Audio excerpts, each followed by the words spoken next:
Начинаем занятие гимнастикой с ходьбы на месте. Приготовьтесь. Вдохните шагом. Марш!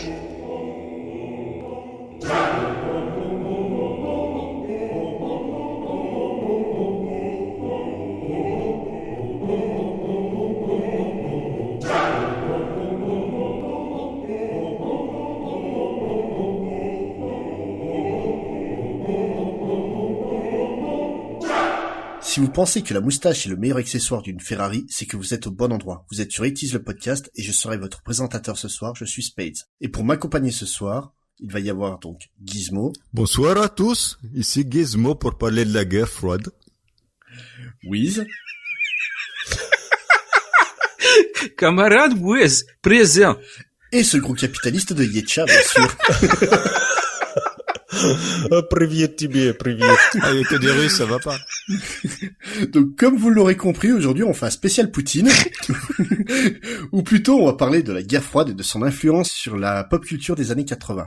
Donc, pourquoi? Parce que tout simplement, nous sommes tous membres de la génération X, que nous sommes la dernière génération à avoir connu la guerre froide, et donc que ça nous a forcément marqué. Mais pour commencer, Yetcha, est-ce que tu peux nous expliquer ce qu'est exactement la guerre froide? En fait, la guerre froide, elle est née au moment des accords de Yalta qui ont été signés entre les vainqueurs de la Seconde Guerre mondiale, entre le 4 et le 11 février 1945. Le terme guerre froide, qui en anglais se dit Cold War, et en russe Kolodnaya Voïna, À tes souhaits. c'est le nom donné à la confrontation entre les États-Unis et l'URSS, et de manière plus large, entre les démocraties occidentales et globalement les régimes communistes. Et en fait, c'est intéressant parce que ce terme guerre froide, c'est George Orwell qui en 1945 l'utilisera pour la première fois. Et ça a été ensuite réutilisé dans les médias, et puis c'est devenu quelque chose de tout à fait accepté. Voilà.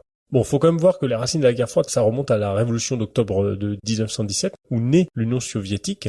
Les Occidentaux vont craindre en fait que cette révolution permanente ne les contamine en quelque sorte, quoi. En fait, vous avez une Union soviétique avec une priorité donnée à la consolidation et à la modernisation de l'État, qui avait été déjà amorcée par Lénine. Et de l'autre côté, aux États-Unis, il y a Truman qui va considérer, dans les années 45, du coup un peu plus tard, que l'avenir de la sécurité des États-Unis ne peuvent être assurés que par un retour en fait de l'isolationnisme et indispensable d'une politique extérieure de propagation en fait des idéaux à la base du modèle états-unien, quoi. Make America Great Again. C'est exactement ça, hein. Par ailleurs, l'endiguement du versant communiste du monde, quoi, en fait, hein. Donc c'est vraiment une guerre donc portée plus par des différences idéologiques et politiques que par des ambitions territoriales. Néanmoins, il y a quand même eu quelques conflits ouverts en résonance à cette guerre froide. Alors il y a eu, pour les citer, la guerre d'Indochine, 1,5 million de morts, militaires et civils. La guerre de Corée, 2 millions de morts militaires, 2 millions de civils morts. La guerre du Vietnam, 1,9 million de morts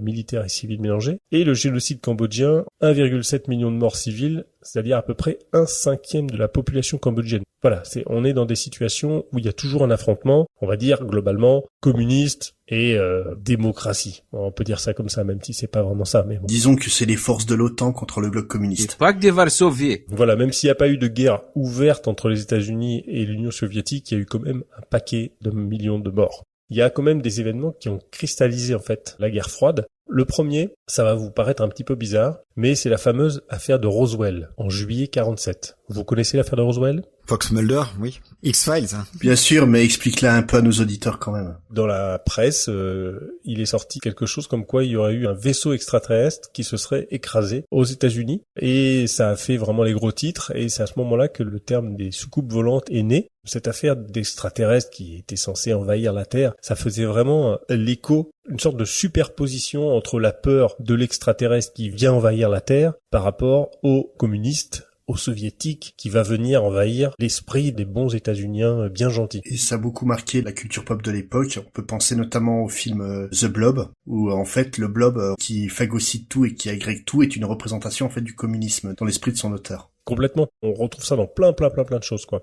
Alors, un autre événement très important, je vous laisse écouter ceci. Quel est ce bruit ? Est-ce que vous l'avez reconnu ? Donc ça ressemble à du morse, on va dire. Ouais, alors ça date du 4 octobre 1957 précisément. Est-ce que c'est un rapport avec l'espace? Ouais, c'est l'espace, exactement, Spades. C'est le bruit du Spoutnik, le premier satellite artificiel qui a été mis en orbite par les soviétiques pendant toute leur épopée vers l'espace, qui va être emmené par un homme qui s'appelait Sergei Korolev et qui servira grandement à la propagande de Khrouchtchev pendant toute la course à l'espace contre les États-Unis. Un autre événement important, la crise des missiles à Cuba en octobre 62. Les soviétiques installent des missiles à Cuba qui veulent les balancer sur les États-Unis, mais les États-Unis forcément ils veulent que les soviétiques retirent leurs missiles. D'un côté, je les comprends les Américains parce que t'es pas très chaud pour prendre un missile sur la tronche, quoi. Mais je pense que pour les États-Unis, c'est vraiment la crise qui les a plus marqués. Ah, bien sûr. La plupart des pavillons, ils s'étaient construits des abris anti-atomiques sur la maison. Oui. Enfin, ils étaient... Mais justement, le film Panique à Florida Beach, ça se passait durant ce moment-là. Oui, exactement. Voilà, bon, sinon il y a eu le printemps de Prague aussi, 5 janvier 68, qui a donné naissance d'ailleurs à une œuvre majeure des années 80, c'est l'insoutenable légèreté de l'être de Milan Kundera. Je sais pas si vous avez entendu parler de ça. Si. Ça a été adapté au cinéma en 88 par Philip Kaufman. Donc voilà, alors si on se concentre, parce que c'est ce qui nous intéresse, sur les années 80, les événements importants c'est la guerre d'Afghanistan de 79 à 89, 100 000 morts, 2 millions de morts civiles, 3 millions de blessés afghans, 7 millions de réfugiés, le boycott des Jeux Olympiques de Moscou en 80. Ça, c'était une réponse de Carter à la présence des soviétiques sur le sol afghan, justement. Il y a 65 pays qui vont suivre. 12 avril 81, toujours dans la course à l'espace, le premier décollage de la fusée Columbia, donc les fusées réutilisables des États-Unis. Alors bien sûr, je vous ai pas parlé du premier homme sur la Lune, parce que tout le monde connaît, il n'y a pas besoin de voir en détail, mais la fusée Columbia, c'est un moment important. Le 23 mars 83, Ronald Reagan, l'initiative de défense stratégique, c'est ce qu'on a appelé aussi la guerre des étoiles. En fait, c'est un projet de défense antimissile autour de la Terre, sous forme de satellite en fait. Donc c'était vraiment du délire technologique, quoi. Je me permets, Oui. Nous, Européens, on était quand même au milieu, et plus près de nous, dans cet espace-temps-là, on a eu ce qu'on appelait la crise des euromissiles, Exact. avec les missiles qui étaient massés à la frontière du bloc soviétique par les Russes, Oui. et cette interrogation, est-ce qu'on autorise les États-Unis à faire de même en face, avec le fameux discours de Mitterrand au Bundestag où il disait le pacifisme il est à l'ouest et les missiles sont à l'est. Et il y a vraiment une énorme montée en tension à l'époque avec ce point-là. Alors bien entendu c'est dans le prolongement de la guerre des étoiles, mais chacun continue à s'armer un petit peu plus. Il y a vraiment une recrudescence de tension à cette époque-là et qui se manifeste énormément en Europe avec la crise des euromissiles, et il y a un bras de fer aussi en même temps entre les États-Unis et l'Europe sur les accords commerciaux signés dans les années 70 pour la fourniture de gaz qui était acheté pour partie en Russie. Oui. Et les États-Unis faisaient pression sur l'Europe pour résilier ces accords, et l'Europe a tenu bon en disant on fait ce qu'on veut, on est quand même souverain chez nous. Oui. Et voilà, il y avait vraiment une énorme tension à cette époque-là.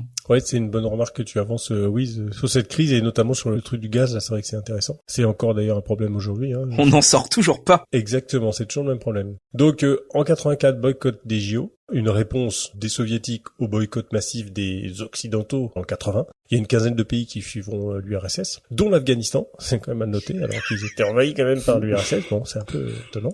Une date importante également, c'est le 20 février 86, la mise en orbite de la station spatiale Mir, puisque l'Union soviétique, ayant perdu la course à la Lune, en fait, s'est concentrée sur des mises en place, en fait, de satellites, d'envoyer des sondes vers Vénus notamment. C'est les seuls à avoir envoyé des sondes vers Vénus. Donc, ils ont arrêté un peu d'envoyer des hommes, on va dire, et ils envoient... Les hommes, ils pouvaient continuer. Moi, c'était les chiens qui me dérangeaient.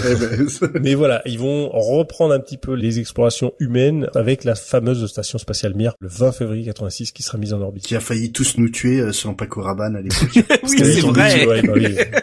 Alors, sinon, un événement bien triste, et là qui va vraiment être un moment précurseur de la chute du bloc soviétique, c'est Tchernobyl. C'est le 26 avril 86, donc c'est vraiment un des symboles de la déliquescence de l'Union soviétique. Et on va enchaîner par la suite avec la chute du mur de Berlin, qui sera ouvert donc le 9 novembre 89. Il avait été construit le 13 août 61, donc il est quand même resté 38 ans debout. C'est à ce moment-là, en 89, que la situation géopolitique en Europe va beaucoup changer. Les soviétiques annoncent le retrait d'Afghanistan sans victoire. La Hongrie va ouvrir son rideau de fer. Le premier ministre polonais et membre du parti Solidarność s'oppose au Parti populaire. Peu de temps après, fin décembre 89, c'est la Roumanie qui va se libérer du joug du couple Ceausescu en les exécutant. Vite fait, bien fait. Ça tombe en lambeaux, en fait. Morceau par morceau, le bloc va s'émietter. et va pas résister à la pression finalement on peut dire économique mondiale quoi qui est en train de les écraser et on va sortir de cette période donc en 91 de la guerre froide. Et sans prendre en compte que l'histoire économique, faut pas oublier que donc le mur de Berlin, ça a été l'occasion de réunir des familles qui avaient été séparées pendant 38 ans. La chute de Ceausescu, ça a été un soulagement pour des millions de Roumains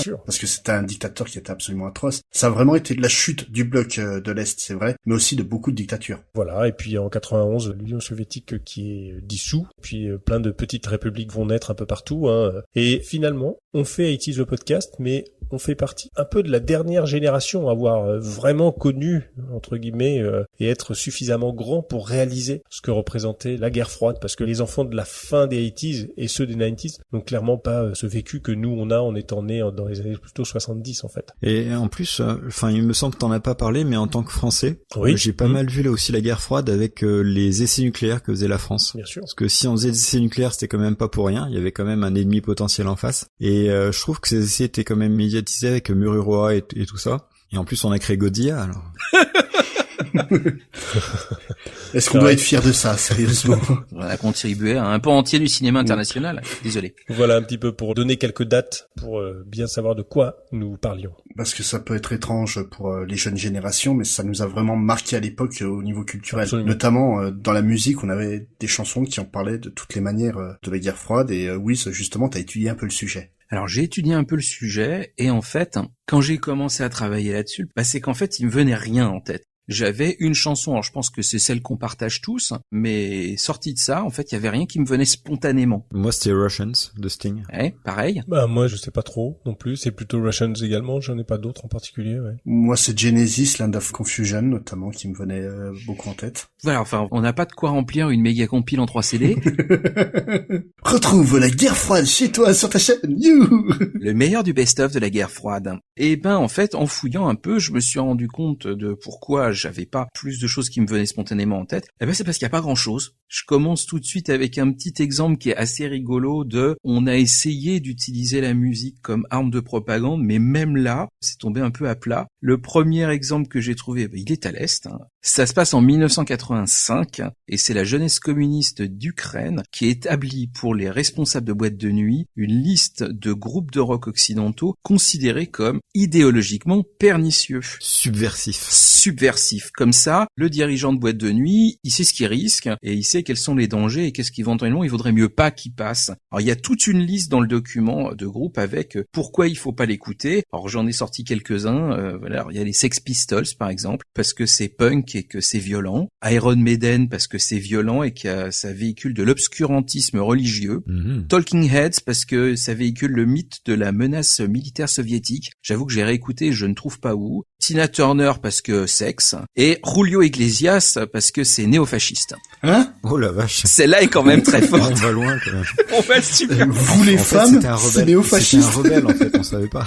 Vous les femmes, Aïlia Hello, tout ça, même combat. Mais au final, ça veut quand même dire un truc, c'est que cette musique-là, elle arrivait jusqu'en Ukraine. Donc en fait, le boulot de sap, il était déjà fait d'une certaine manière. Donc c'était profondément inutile. Et en parallèle, à l'ouest, c'est plus ou moins en même temps, parce que c'est en 84, il y a une chanson de Bruce Springsteen qui s'appelle Born in the USA, qui va être utilisée par le staff de Ronald Reagan pour sa campagne de réélection. En se disant c'est génial, Make America Great Again. Et en fait, loupé aussi complètement parce que la chanson, c'est un plaidoyer contre la guerre du Vietnam et contre l'Amérique justement incarnée par Reagan. Donc le mec, s'il avait écouté la chanson qu'il utilisait pour sa campagne, il aurait pris Chapi Chapeau à la place. Je pense.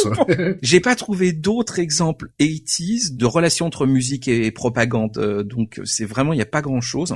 Alors ensuite, pour les chansons exemples, j'ai créé plusieurs catégories. Donc la première, c'est les chansons qui, on va dire, chargent un camp. Et pour commencer léger, je commence avec ABBA. Oui. Ah bah oui, bien sûr. Ah bah oui. ABBA qui chante The Visitors en 1981. La chanson explique l'emprise des polices secrètes à l'Est, comme par exemple la Stasi, c'est le premier exemple qui vient en Allemagne de l'Est. Et en fait, la narratrice, elle raconte, on sonne à la porte et la panique m'étreint, ce son déchire effroyablement le silence, je savais que ces visiteurs allaient venir, aidez-moi. En fait, on comprend avec tout le texte de la chanson que c'est une dissidente qui fait partie d'un groupe politique et qui sait qu'elle est surveillée par la police secrète. Et là, à force de savoir que la police, elle finit par sonner, et elle sait c'est que voilà, c'est la fin. Quand on l'écoute la première fois, moi je la connais depuis assez longtemps, je m'étais jamais pris plus que ça la signification du texte dans la tête, et quand on relit le truc avec cet angle-là, on se dit mais en fait c'est super clair. Bah, Abba qui fait de la politique, c'est un peu Jul qui fait du français, quoi. C'est inattendu. Et ouais.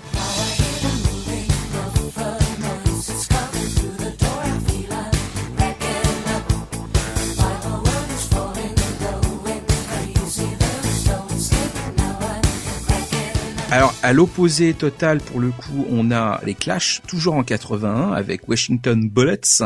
C'est avant tout une charge contre l'impérialisme américain, essentiellement en Amérique du Sud, quand même. On sent qu'ils sont politiquement très à gauche, donc on sent qu'ils s'inscrivent quand même dans un combat qui lui-même s'inscrit dans la guerre froide. Il référence la baie des cochons, avec ces balles de Washington qui veulent que Castro meure. Pour autant, la fin de la chanson, là, cette fois-ci, elle passe quand même de l'autre côté. Ils sont pas complètement dupes. Ils référencent la guerre d'Afghanistan, en indiquant, si tu peux trouver un rebelle afghan, demande-lui ce qu'il pense du vote communiste. Donc on sent quand même que c'est des gens qui sont à gauche, qui sont un petit peu déçus de l'application concrète des idéologies communistes dans le bloc communiste. Quand même, les 2/3 de la chanson, ils tapent sur les États-Unis. Donc il y a quand même un parti pris assez clair.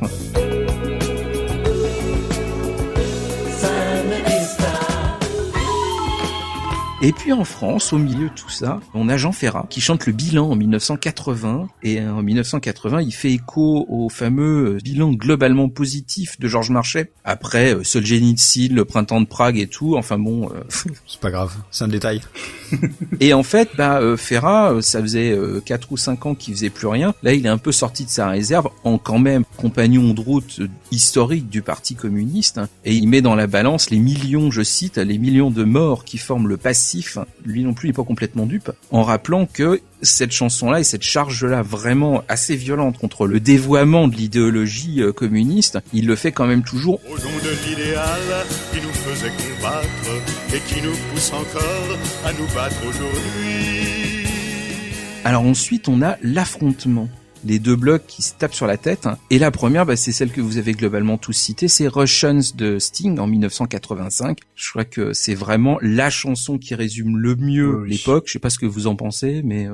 Carrément. Le clip était assez fort en plus, avec un côté noir et blanc, des images fortes qui nous ont tous marqués. Hein. Il a fait un carton plein dessus, que ce soit les textes, la musique, carrément. Et même le message derrière qui est quand même un message de paix, super. Moi, chaque fois que je l'écoute, j'ai des frissons partout. C'est vraiment une chanson très très très forte. Ouais. Donc ça tombe au pinacle du réchauffement climatique entre les États-Unis et l'URSS. Il s'interroge sur comment il va pouvoir sauver son enfant du jouet mortel d'Oppenheimer, donc la bombe atomique, et il se demande si les Russes aiment aussi leurs enfants. Donc si les Russes aiment aussi leurs enfants, est-ce qu'ils vont être aussi cons que le camp d'en face, pour résumer le truc en termes triviaux, et il renvoie complètement dos à dos ce qu'il explique comme étant l'attaque de Khrouchtchev et la protection de Reagan, qui considère aussi futile et aussi bête l'une que l'autre. Et voilà, effectivement, il se pose en arbitre entre les deux en disant, au fait les gars, il y a des populations et il y a des enfants, et le concours de bits à un moment faudrait peut-être arrêter, quoi. C'est bien dit. C'était pas dans le texte, mais c'est...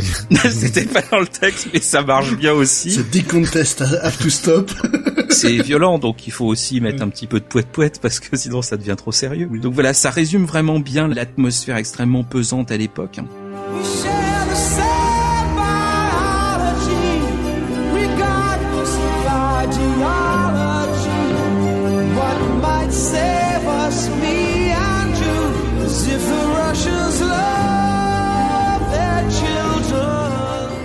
Alors il y en a un qui fait dans le primaire, dans le supra-basique, c'est Frankie Goes to Hollywood, l'année précédente, en 84, avec Two Tribes.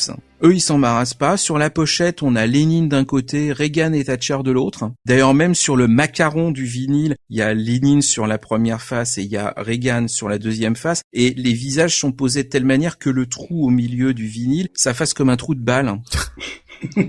Venant de ce groupe-là, c'est pas surprenant. Un trou de balle. Un trou de boulette. De sniper, voilà. Relax. Effectivement, le trou de balle avec Frankie Goes to Hollywood, on peut se demander.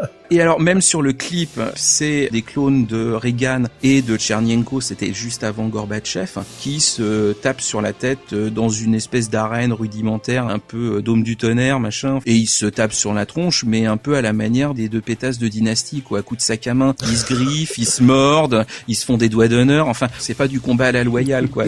Les paroles, elles sont pas très très compliquées. Il y a quelques références, mais globalement, ça répète toutes les 2 secondes. Il y a 2 tribus qui vont en guerre, 2 tribus vont en guerre. Nous avons la bombe, nous avons la bombe, nous avons la bombe. Là aussi, ça résume au plus simple.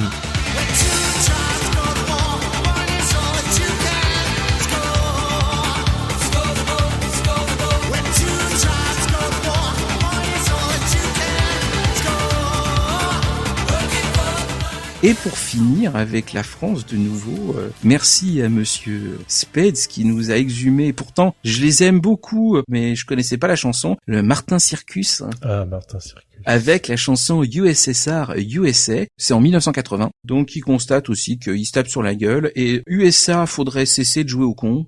USSR, ceux-là aussi veulent après les tsars jouer aux stars, le jeu de mots, attention, c'est écrit par Gainsbourg quand même, c'est pas forcément ce qu'il a fait de plus finaux, mais c'est quand même des paroles de Gainsbourg, Oui, c'est... et globalement, il synthétise le truc en disant USSR, USA, laissez-nous un peu en paix, et finalement, c'est quand même eux qui ont raison. Oui, c'est exactement ça, quoi.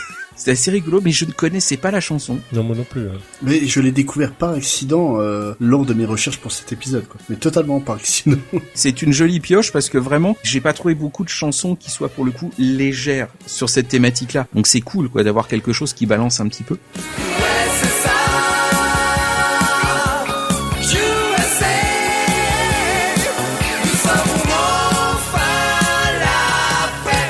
Alors ensuite, les conséquences. On peut imaginer que la guerre véritablement éclate. Donc bien entendu, quand ça pète, c'est nucléaire. Donc j'ai sélectionné 2 chansons qui résument fort bien la situation. C'est le 99 Luftballons de Nena en 83. Ah oui, j'adore. Ah, superbe. J'adore cette chanson. Mais moi aussi, j'adore cette chanson. Quand même un des rares titres allemands à être arrivé jusque chez nous. Et en fait, avant de travailler sur ce sujet, je ne m'étais même pas penché sur la signification des paroles. Oh, et le pire, c'est que cette chanson est hyper joyeuse.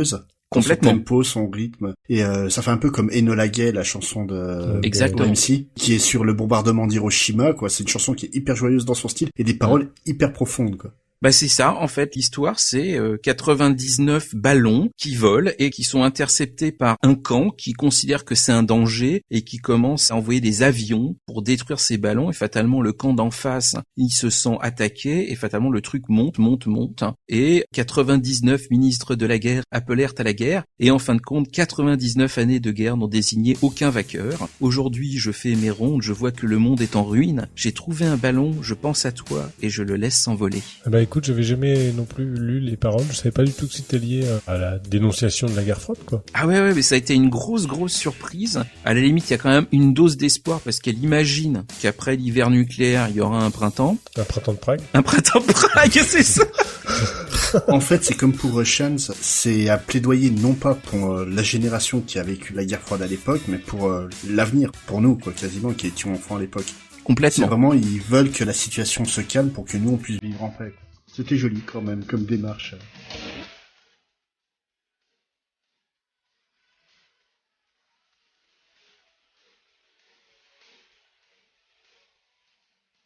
Et alors, une pareille que je connais là pour le coup depuis vraiment longtemps, une chanson de Kate Bush de 80 qui s'appelle Breathing. Pour moi, c'est la plus violente de toute la sélection. C'est l'histoire d'un fœtus. Et ce fœtus, dans le ventre de sa mère, a ressenti l'explosion nucléaire hier soir dans le ciel, une lumière si intense, et qui lutte pour continuer à vivre. Donc, d'où le titre de la chanson. Son instinct l'oblige à essayer de respirer. Mais au fur et à mesure, l'extérieur rentre à l'intérieur. Autant la nicotine de sa mère que les particules de plutonium qui scintillent dans tous les poumons. Elle sait que tout est perdu. À la fin de la chanson, c'est que va-t-on faire sans pouvoir respirer? Nous allons mourir sans pouvoir respirer. Et ça se termine là-dessus, le truc monte, ça monte, et on sait que toute l'humanité est condamnée. Et c'est un truc, on peut l'écouter comme ça, sans trop se prendre la tête, et dès que tu mets vraiment la signification des paroles dessus, tu restes un petit peu le souffle légèrement coupé. D'accord. Et puis avec la voix extraordinaire de Kate Bush, elle prend vraiment... Ah oui, parce qu'elle crie de plus en plus, enfin le truc part en agonie complète. Ouais. C'est aussi puissant que n'importe quel film de SF, bien violent, bien gore et tout, t'as tout dans 5 minutes de chanson, quoi.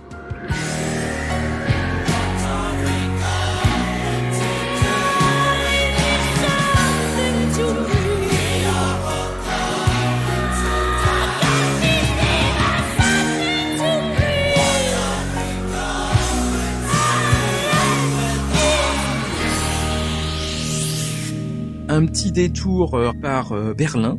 On n'a pas forcément parlé beaucoup des différentes composantes du bloc soviétique. C'est un peu Berlin qui cristallisait le tout avec son fameux mur. Et il y a eu un certain nombre de chansons qui traitaient du sujet, dont Nikita de Elton John en 85. C'était un gros tube, ça, quand même. Ça a été un gros tube. Un gros tube, Elton John. Oui, sachant que bon, il se sert un petit peu de la thématique soviétique pour faire légèrement un genre de pseudo coming out quand même, quoi. Parce que il est globalement amoureux de Nikita. On sait que c'est pas vraiment un prénom de fille.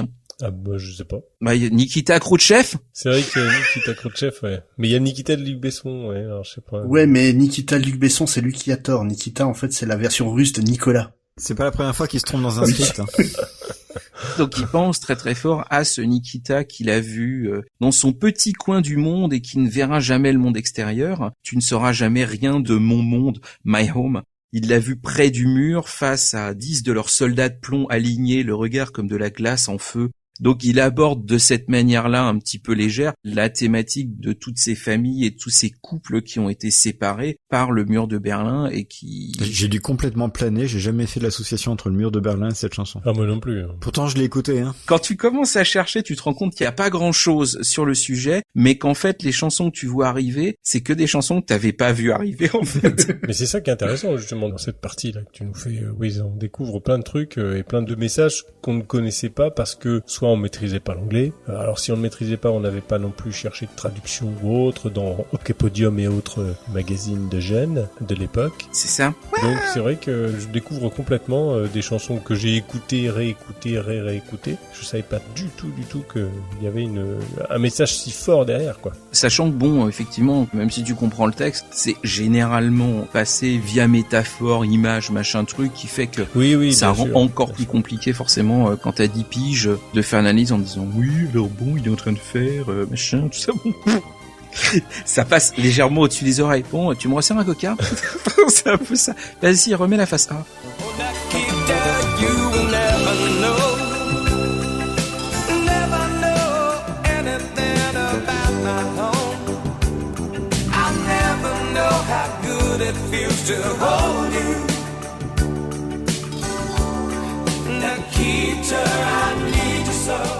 Alors, pour le coup, qui était quand même plus clair, c'était le Berlin Wall de Johnny Clegg en 87. Ah oui. Et je la trouve intéressante parce qu'en fait, il s'adresse au mur de Berlin. Entends-tu cet appel pour un seul monde, une seule nation, les barbelés de la haine qui séparent une nation? On sent qu'il s'adresse autant à Berlin qu'à l'Afrique du Sud. Clairement, il y a des chanteurs qui vont utiliser des métaphores pour parler à mots couverts de la situation en Russie. Moi, j'ai plus l'impression qu'il utilise la Russie pour parler à mots couverts de l'Afrique du Sud. Oui.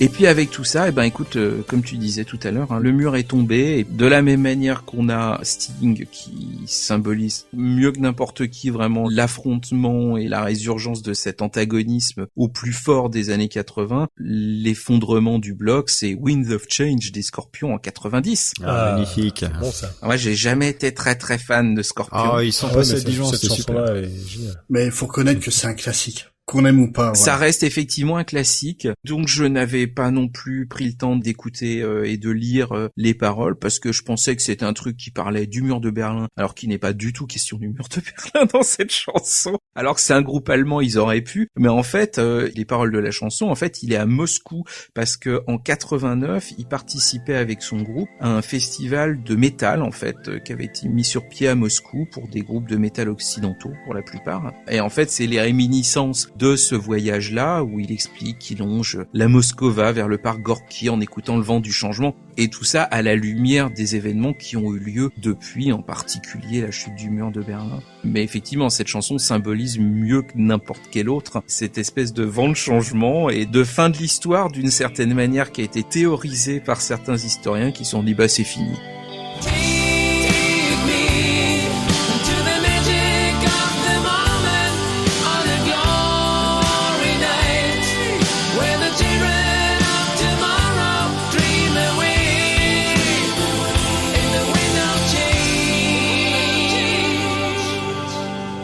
Je ne peux pas m'empêcher de citer, j'ai commencé sur Abba, donc je finis sur une parce que note... t'as oublié une personne importante quand même. On parlait de mur de Berlin, tout ça là. Absolument. Je ne peux pas faire l'impasse sur David Hasselhoff. Ah oui. Ah. Et son fameux I've been looking for freedom. Putain, tu l'as bien là.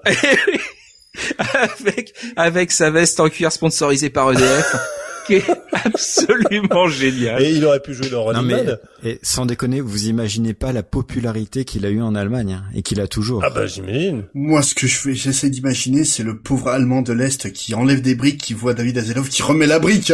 On va rester là, sérieux. Mais ils ont peut-être trouvé ça génial parce que finalement. Ça doit faire un choc. Hein. Là, c'est vraiment le choc des cultures, quoi. Ah oui, ça doit faire un choc, oui, c'est sûr. Honnêtement, nous on rigole, mais en Allemagne, c'est vraiment au premier degré. C'est une méga star. Beaucoup, hein, franchement. Oui, c'est une méga star, oui, là-bas.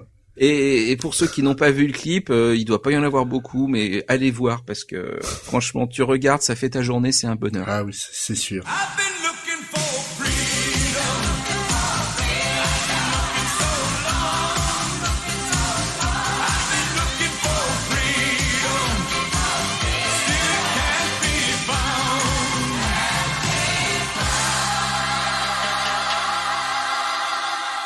Voilà pour la musique. Et donc, on va passer à toi, Gizmo, où tu as donc étudié la littérature des années 80 pour essayer de nous trouver les thèmes les plus improbables sur la guerre froide. Fait les plus improbables, ce que je vais faire, c'est que vraiment vous donnez, selon vos goûts, vous donnez envie de lire des bouquins qui datent de cette époque et qui ont traité de la guerre froide. Donc j'ai fait plusieurs catégories qui sont personnalisées par plusieurs auteurs. Ça retrace vraiment toute l'époque de la guerre froide telle que Yetcha nous l'expliquait tout au début. Je me suis concentré vraiment sur la période des années 80 pour que vraiment ça influence un peu notre culture et surtout les films qui ont été inspirés de ces bouquins derrière.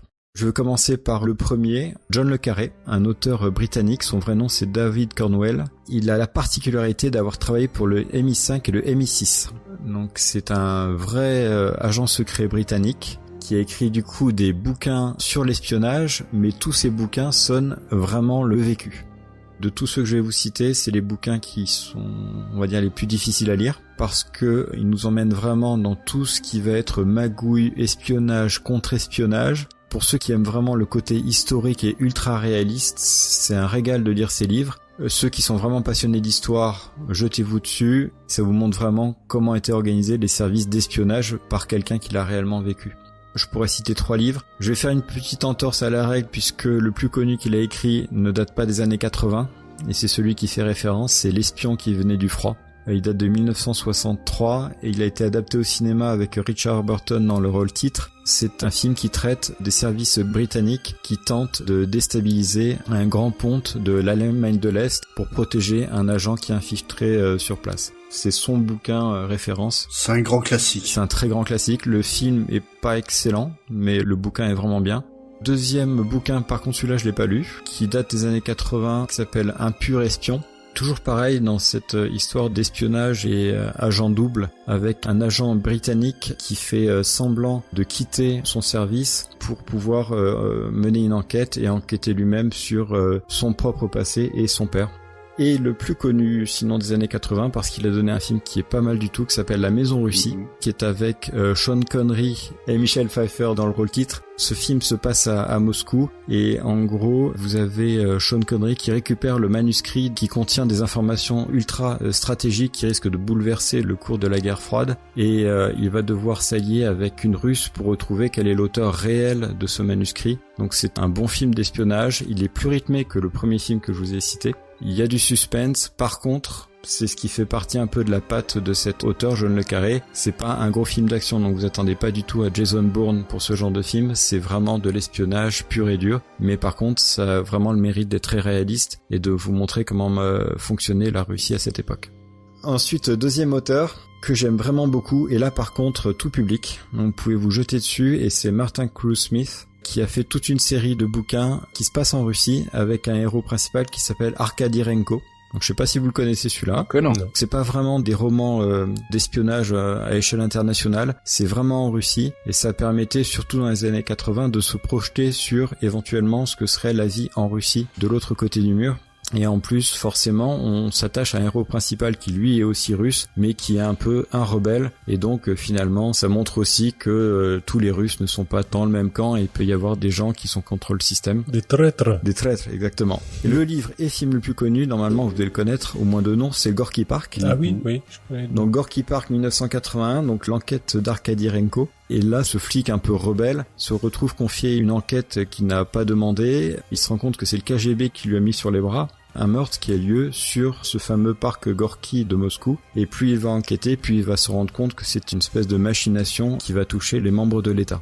Donc un très très bon film de cette époque-là, le bouquin est vraiment bien. Il y a le KGB dedans, mais c'est surtout un livre policier, donc très facile à lire, ça se lit vraiment tout seul. Le deuxième, qui est encore mon préféré, même si personne ne le connaît, je crois, c'est la suite de ce livre, et ça s'appelle L'Étoile polaire. C'est un livre avec un huis clos qui est absolument fantastique, c'est toujours Arkady Renko, qui à force de jouer aux rebelles s'est fait expatrier sur un bateau de pêche brise-glace à se geler dans les cales du bateau, et comme par hasard il y a un meurtre qui aura lieu puisqu'ils vont retrouver un corps sur le filet. Oh, c'est bien tombé quand même. Et c'est vraiment un super bouquin, non seulement par cette ambiance polaire, et vraiment le huis clos qui est super. Donc celui-là, je le vous conseille vraiment très très fortement. Une ambiance polaire et polaire. Polaire et polar, ouais, tout à fait. Mais n'empêche, le personnage commence en tant que commissaire, il finit en tant que éventreur de poissons dans un chalutier. Quand il te met au placard en Russie, il déconne pas. Hein. Oui, il déconne pas, mais en tout cas, le bouquin est super, je vous le conseille. Moi, après, je vais enfoncer des portes ouvertes avec Tom Clancy. Un incontournable. Ah, c'est le seul nom que je connais. Mais justement, ça vous permet de découvrir de nouveaux bouquins. Donc Tom Clancy, forcément, vous connaissez tous. Ces bouquins sont très orientés technologiques. Si vous avez lu les bouquins de Tom Clancy, non seulement vous savez que vous avez affaire à des bouquins ultra épais, vous avez tous les acronymes possibles et imaginables en termes de espionnage, technologie et défense. Donc tous les types de sous-marins, il n'est pas capable de les appeler normalement, c'est à chaque fois extrêmement bien détaillé. Mais son créneau, c'est vraiment l'espionnage, l'aventure, et vraiment un espèce de background technologique très fort derrière. Le plus connu de tous, c'est À la poursuite d'Octobre Rouge, de 1986. Le bouquin est absolument génial, et le film est absolument génial aussi. Encore Sean Connery. Encore Sean Connery. Tu en as parlé tout à l'heure pour la Maison Russie. Exactement. Donc ce bouquin, c'est toujours ce spectre d'une avance technologique des Russes. Après, vous verrez quelle est la réalité de l'URSS une fois que le mur va tomber. Mais entre-temps, là, on supposait que les Russes pouvaient avoir un sous-marin totalement indétectable, capable de lancer des missiles n'importe où dans le monde. Et Jack Ryan va à la poursuite de ce sous-marin pour le localiser parce qu'il suspecte le commandant du sous-marin de vouloir passer à l'ouest. Oui, signalons que Jack Ryan, qui est donc le héros de la plupart des romans de Clancy, est juste un analyste de la CIA à la base. Oui. Le mec est censé être dans un bureau, il est partout sauf dans son bureau, quoi. C'est pas du tout un homme de terrain. Et pour continuer sur Tom Clancy, là, tu disais qu'il donnait beaucoup de détails techniques, technologiques, etc. Mais lui-même avait une formation liée à ça ou pas du tout? Il fait des grosses recherches avant d'écrire, enfin il faisait... Pour moi, il n'a pas de formation spécifique liée à ça, c'est vraiment de la recherche. La recherche, d'accord. Mais par contre, il n'a rien inventé de particulier. D'accord. Il se base sur des études et des rapports qu'il a lus, et toutes ces armes potentielles auraient pu exister où il y a des recherches qui ont été menées dessus. D'accord, ok. En gros, Tom Clancy, c'est Gérard de Villiers, mais qui sait écrire. Voilà. Si on La comparaison.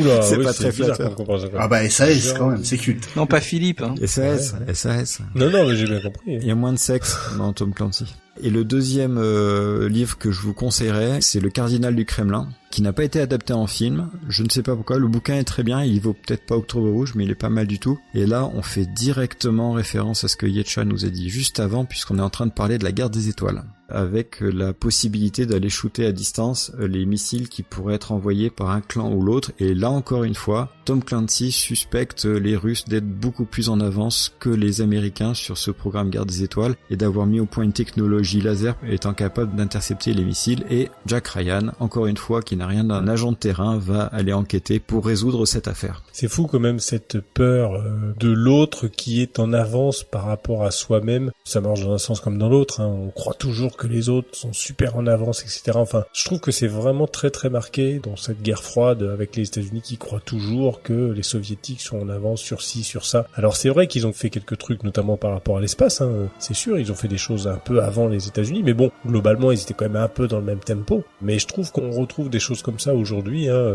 avec la Corée du Nord, ouais. La Corée du Nord, où on leur avance des choses qui, à mon avis, technologiquement, n'ont pas du tout, quoi. Moi, à mon avis, c'est du flanc, quoi. Alors oui, il lance des petits missiles, mais bon. Ouais, mais il y a de la propagande des deux côtés. Mais oui. Le premier homme sur la Lune et Spoutnik et machin, c'est vraiment une course à Bien sûr. qui va être le premier à faire ça. C'est ça, c'est combien de divisions. Toi, tu fais combien de blé, tu montes à telle hauteur dans la stratosphère, tu peux faire combien de canons, combien de trucs. Enfin voilà, c'est qui a les plus gros biceps. Hein. Et le pire d'ailleurs, c'est faut voir la quantité d'ogives nucléaires qu'ont amassé les États-Unis et l'URSS. On aurait pu faire sauter 100 fois la planète Terre avec tout ce qu'ils ont fait. C'est pas fini, bah t'inquiète, oui. c'est Bah pas oui. fini. C'est ridicule. Mais revenons déjà sur notre sujet, on parlait de littérature. On va juste finir rapidement pour les romans. Je vais pas pouvoir rester longtemps dessus puisque un parmi vous a choisi l'œuvre que je vais citer. Le dernier, c'est Clive Cussler. Donc, je vous avais dit qu'il y avait plein de thèmes différents. Il y avait l'espionnage, l'action et ensuite le policier. Clive Cussler, lui, c'est clairement l'aventure et pas forcément très réaliste, surtout pour le titre que je vais citer. Ah oui, certes. Comment ça? Et donc lui, il a aussi créé son héros, comme tous les auteurs que je viens de citer avant. Son héros, c'est Dirk Pitt, c'est vraiment le gros aventurier qui va faire des aventures qui sont même fantastiques avec un grand F pour certains épisodes.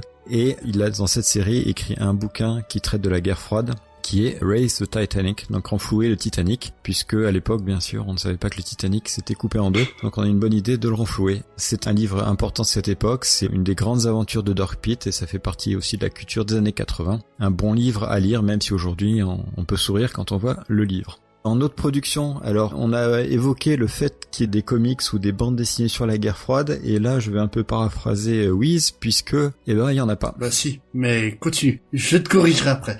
Tu vas me corriger ? Oui. En tout cas, j'en ai pas vraiment trouvé pour les années 80, et alors il y a tout un tas de comics qui ont été faits avant, malheureusement, à la période des années 80. Du côté de DC Comics, quand on regarde les comics qui ont été réalisés surtout avec Superman et certains exemplaires avec Green Lantern, ça ressemble vraiment à de la propagande, plus que des aventures issues de la guerre froide. Il suffit de voir les pochettes des magazines ou lire les thèmes pour s'en rendre compte. Et du côté de Marvel, on a surtout deux héros qui ont été entraînés bien malgré eux, parce qu'au début il y avait un parti pris de Marvel de ne pas se mêler de la guerre froide, donc ils voulaient absolument que les aventures restent du domaine fantastique. Mais les choses étant, il y a des aventures qui sont venues se rajouter, et il y a deux héros, Captain America et Thor, qui ont fait face à des ennemis. Alors il y a eu des Russes, des Chinois et des Vietnamiens, donc l'homme radioactif par exemple, donc j'ai mis une photo dans le conducteur si vous voulez regarder la tronche. Mais tout ça c'était bien avant les années 80, et donc pas vraiment d'influence pour nous pour les années 80 de ce côté-là. Donc Spade, je suppose que tu as trouvé quelque chose ? Donc en fait, pour en revenir à Captain America, il y a une partie dans les années 70 qui est intéressante à traiter, où en fait donc le Captain America officiel, donc Steve Rogers, va refuser d'être considéré comme étant Captain America parce qu'il n'est pas d'accord avec la position des États-Unis durant la guerre froide. Et surtout, il y a une œuvre majeure du comics qui parle ouvertement de la guerre froide, et c'est Watchmen. Ah bon ? Ah oui, Watchmen, c'est en fait le monde qui est au bord de l'apocalypse nucléaire. En fait, il y a un jeu de mots sur Watch les gardiens et sur la montre. La fameuse montre, c'est l'horloge de l'apocalypse. Et tout le long du comics, en fait, progressivement, le monde est en train de s'enfoncer dans l'apocalypse nucléaire entre le bloc Est et le bloc Ouest. Et c'est toute l'histoire, c'est une machination qui tend à contrer ça en détournant l'attention des gens. Rien à voir avec Baywatch. Ah, rien à voir. Ça détourne l'attention aussi, Baywatch. Ouais. Mais voilà, en fait, Watchmen est clairement un comics qui parle de la guerre froide. Vraiment. Et c'est une œuvre majeure du comics de tout temps maintenant. Je situais pas dans les années 80, Watchmen. Ah bah si, pourtant si, 86. D'accord. Il se passe au moment où il est écrit, en fait. On voit notamment le docteur Manhattan qui va contrer les Vietnamiens durant la guerre. Et vraiment, toute la référence à l'horloge de l'apocalypse, c'est une référence qu'on a encore aujourd'hui qui existe, où justement, selon les scientifiques, on se rapproche de l'extermination de l'humanité à cause de nos actes. Donc il nous reste quand même quelques arts à traiter, dont l'un a fourmillé de milliards et de milliards d'œuvres sur le sujet de la guerre froide, et c'est le cinéma. Et le cinéma, en fait, il s'est beaucoup amusé avec le concept de guerre froide, notamment en imaginant une confrontation ouverte entre les deux blocs, le bloc Est et le bloc Ouest, et le fait que chaque bloc a une super technologie hyper puissante. Et justement, Yetcha, est-ce que tu peux nous parler d'un film sur ce sujet ? Alors oui, justement, Gizmo vient d'en toucher un mot, puisque c'est tiré d'une œuvre de Clive Cussler, Raise the Titanic, qui donc se traduit par renflouer le Titanic, et en français a été traduit très logiquement par La guerre des abîmes. Normal. J'ai jamais compris ça. Alors c'est un film de 80, je précise, comme j'ai oublié, sorti fin 80.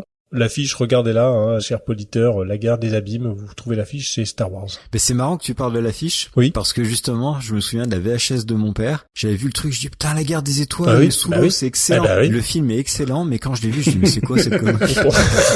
Déçu, le Gizmo, déçu. Non mais c'est clair, on n'y pense pas, c'est la même typo, c'est la même composition d'image, les mêmes couleurs, enfin c'est du plagiat quoi. Non, c'est de l'arnaque. Hein. C'est un film qui a été réalisé donc par Jerry Jameson, connu surtout en tant que producteur télé. Il y a surtout dans ce film quand même aussi une musique de John Barry.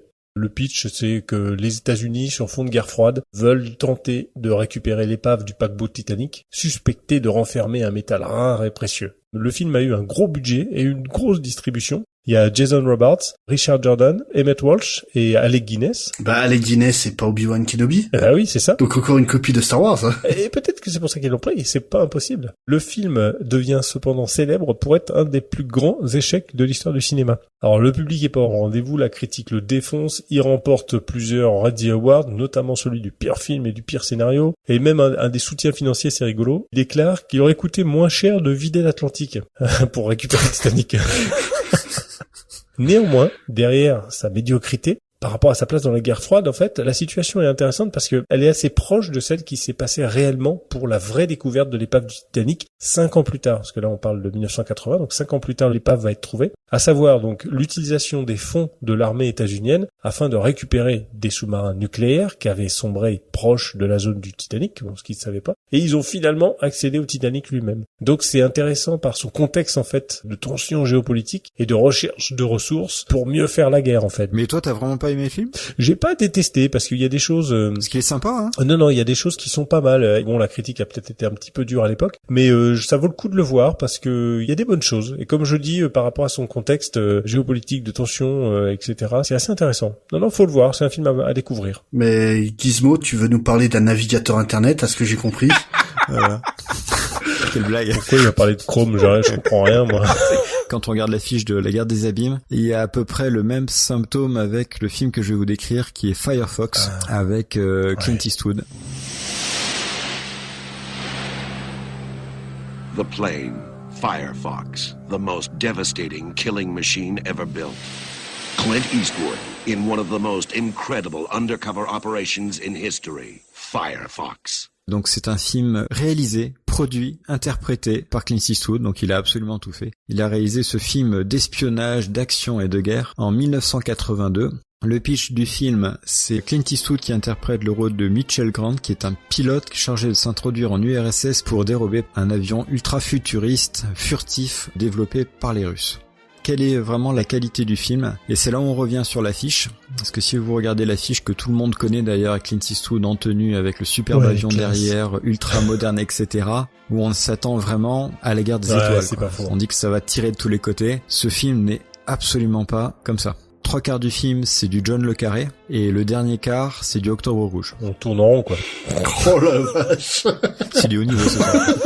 Top niveau. Donc les 3/4 du film, c'est pas inintéressant, hein, c'est vraiment l'infiltration à l'intérieur de l'URSS, la prise de contact, le repérage. C'est un film d'espionnage, mais c'est pas vraiment ce que nous a vendu l'affiche. Bon, mais cela dit, une fois qu'on accepte, on est dedans, c'est bien. Et par contre, une fois que la dernière partie du film se met en place, ils volent l'avion, et là, ça devient effectivement le vol, les superbes séquences aériennes, et on a même une séquence pour les amoureux de K2000, puisque comme ils volent le Firefox, il y a Firefox numéro 2 qui existe aussi, avec un pilote qui, au lieu d'avoir une combinaison noire, a une combinaison orange, donc le mauvais kit, qui se met à poursuivre Clint Eastwood avec un combat, et en plus c'est génial, l'avion, il a une intelligence artificielle, il arrive à lire les pensées de celui qui pilote. D'accord. Donc c'est absolument génial.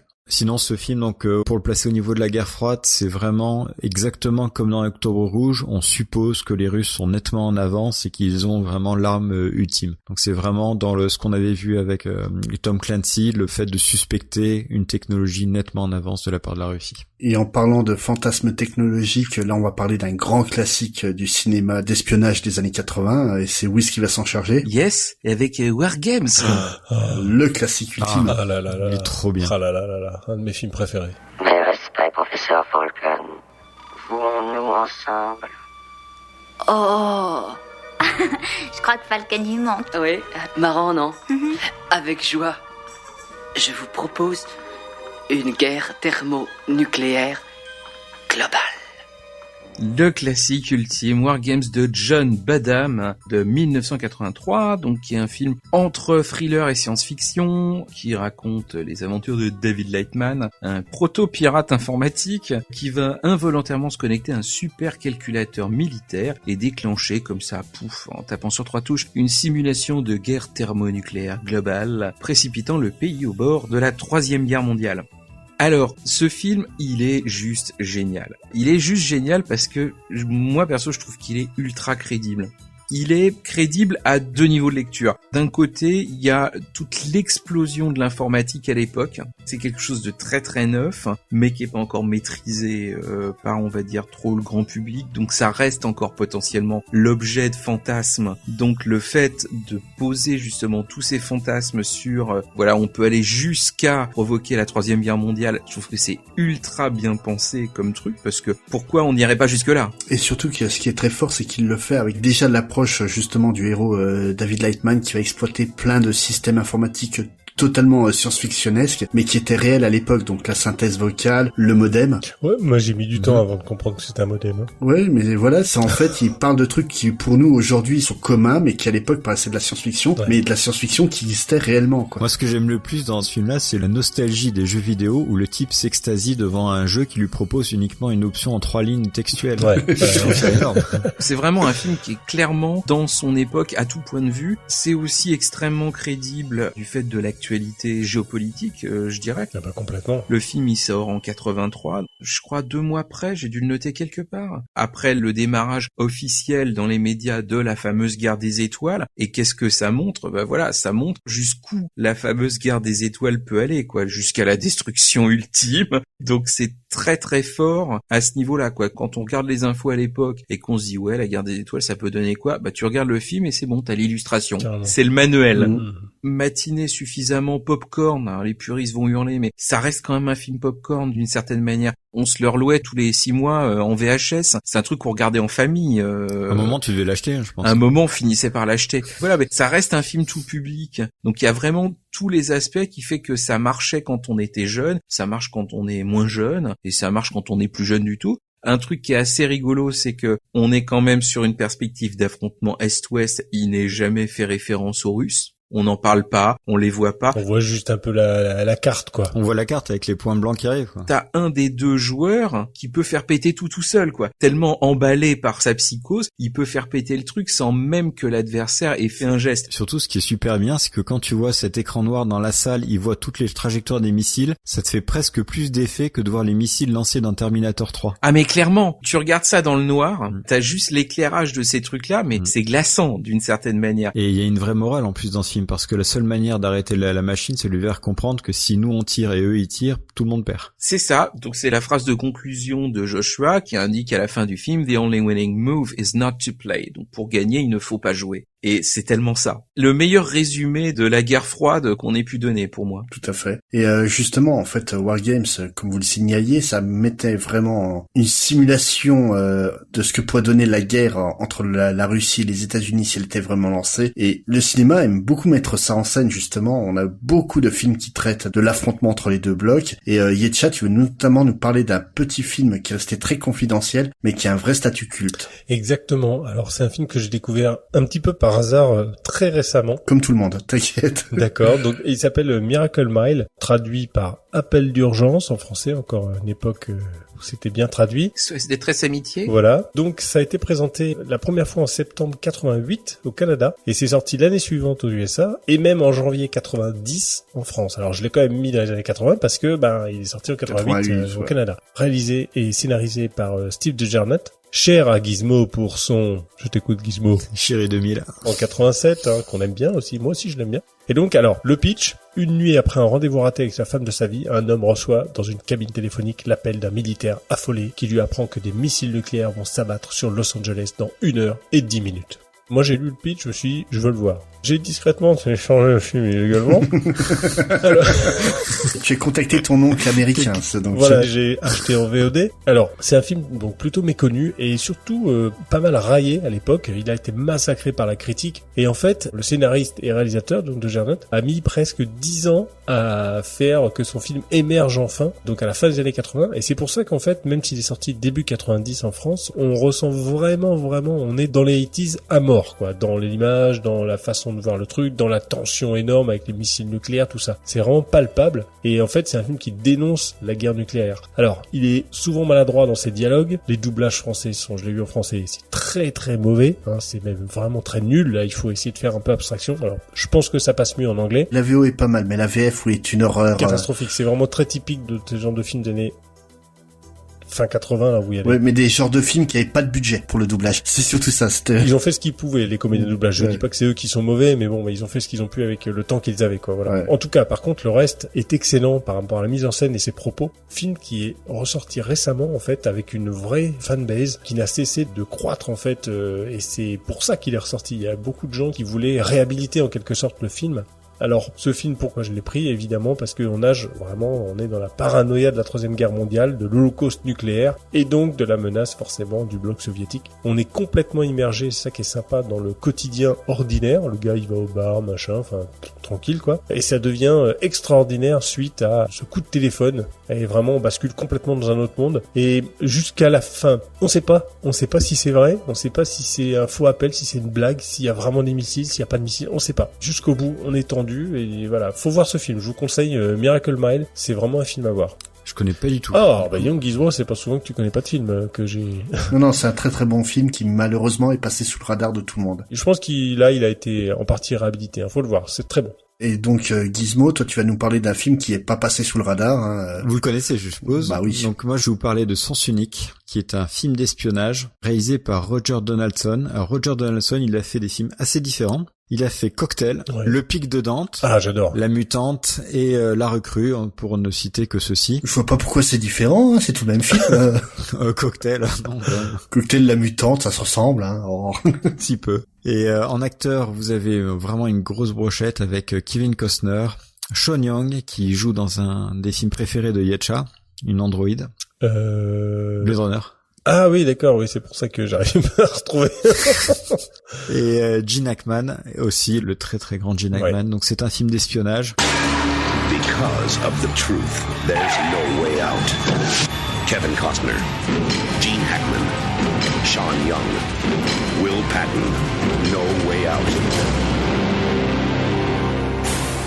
Je vais juste donner le pitch parce que il y a pas mal de rebondissements dedans. C'est pas un film d'action, ça tire dans tous les sens, mais par contre il y a une tension absolument permanente dans ce film, c'est de la paranoïa. En gros, le pitch, c'est un sénateur américain qui a une maîtresse et il tue sa maîtresse parce qu'il découvre qu'elle aussi a un amant. Pour le protéger, ils inventent l'existence d'un soi-disant espion russe qu'ils montent de toutes pièces, qui s'appellerait Yuri, qui aurait tué cette fameuse maîtresse. Donc pour éviter de soupçonner cet homme politique, tout le Pentagone se lance à la recherche de ce fameux Yuri, et Kevin Costner, qui est l'amant de cette fameuse maîtresse, a peur d'être désigné comme ce fictif Yuri, donc il doit enquêter sur sa propre personne. Donc c'est un film super avec une grosse chute à la fin. Le niveau de la guerre froide, c'est vraiment, encore une fois, dans le style John le Carré, et c'est vraiment espionnage et contre-espionnage. Il n'y a pas de technologie, il n'y a pas de guerre derrière, ni quoi que ce soit. C'est vraiment le jeu des espions, l'infiltration, les agents doubles, et tout ce qui s'ensuit derrière. Donc vraiment, super film que je vous recommande fortement. Et tu as un autre film dont tu voudrais nous parler, sur un terme un peu plus proche de nous, géographiquement parlant. Le prochain film, c'est Touché, Gotcha dans son titre original. Alors avant de commencer, est-ce que vous le connaissez ou pas? Bah moi ça me dit rien du tout. Non. Alors c'est bizarre, c'est que je demande à pas mal de gens, personne ne le connaît, et pour moi c'est un film absolument cultissime. Il date de 85, je l'ai vu donc j'étais ado, et ce film a provoqué beaucoup de choses en moi, cette fleur de l'âge, et vraiment j'ai complètement adoré ce film. Il y a tout, il y a de l'humour, de l'action, de l'aventure, c'est vraiment super. Je voulais juste te demander si tu faisais quelque chose samedi soir. Non, rien pour l'instant. Et tu voudrais sortir avec moi? Non. Jonathan Moore est un jeune homme qui a un problème. Et tout ce que je peux vous répondre, c'est que vous êtes le plus grand con que j'ai jamais rencontré de toute ma vie. Ça veut dire non? Il va passer ses vacances à Paris. Wollen Sie schlafen mit mir, mademoiselle? Il rencontre une femme mystérieuse. J'aime les vierges. Ah oui? Qui a une activité encore plus mystérieuse. Qui es-tu, une espionne? Oui, je suis une espionne. Il la suit à Berlin. Il se retrouve avec la CIA à sa poursuite. Et les Russes qui veulent le tuer. Les Russes? Il va passer les plus extraordinaires vacances de sa vie, s'il reste en vie. Touché! Alors il est réalisé par Jeff Canyu. Bon, il n'a pas réalisé des chefs-d'œuvre en dehors de ce film-là, un film avec Kathleen Turner, V.I. Wachowski et Coup double, pour ne citer que cela. On retrouve Anthony Edwards, donc celui d'Urgence, Top Gun, et donc le film qu'on a vu précédemment, et Linda Fiorentino, qui va être son amie pendant le film. Le pitch, c'est 2 étudiants américains, dont Anthony Edwards, qui vont faire un voyage en Europe.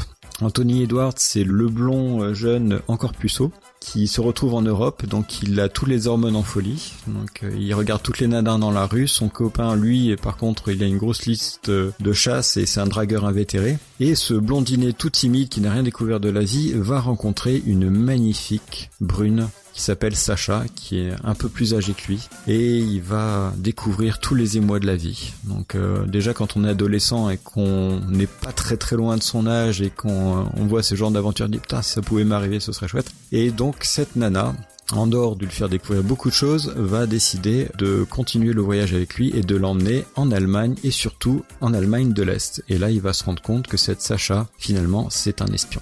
Donc on part d'une situation vraiment comédie à un film d'espionnage. Il y a de l'action, il y a toujours ce fond un peu comique, mais par contre quand il faut que ce soit sérieux, c'est vraiment sérieux. J'adore vraiment ce film, je l'ai encore revu récemment. Malheureusement il est difficile à trouver, sauf si vous utilisez certains moyens. Il est agrémenté avec un jeu auquel j'ai joué quand j'étais ado, puisque le titre Touché Gotcha, c'est un jeu qu'ils pratiquaient à la fac, où ils prennent des pistolets à air comprimé avec des pastilles colorantes, et en plein dans la fac, ils s'amusent à se tirer dessus.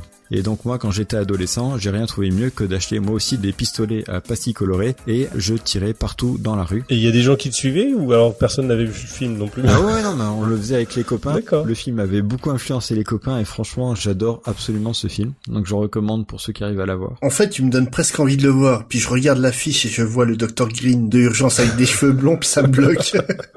C'est vrai que l'affiche est pas terrible quand même. Non, je vais jeter un œil, y a pas de souci. Et le Place dans la guerre froide, alors pourquoi je l'ai cité? Parce qu'il traite du mur de Berlin. D'accord. Et vous avez vraiment la vision est-ouest derrière. Vous avez un passage superbe avec un garde-frontière de l'Allemagne de l'Ouest quand il arrive à passer la frontière, où il lui fait un doigt à l'autre côté du mur. Mais ce film est absolument génial. Donc je vous le recommande. Bon, c'est vrai que tu me l'as vendu. Je veux voir ce film. Donc là, on vient de parler des films où la tension était à son maximum entre les deux blocs. Et on a eu après ça la détente. Et on a des films qui ont complètement loupé la détente et qui ont un peu le cul entre deux chaises sur les deux périodes. Et justement, tu as un film pour nous parler de ça, Gizmo. Voilà, donc le film, c'est un grand chef-d'œuvre, mais il fallait le noter quand même. Donc c'est Rambo 3. Ah, Rambo 3.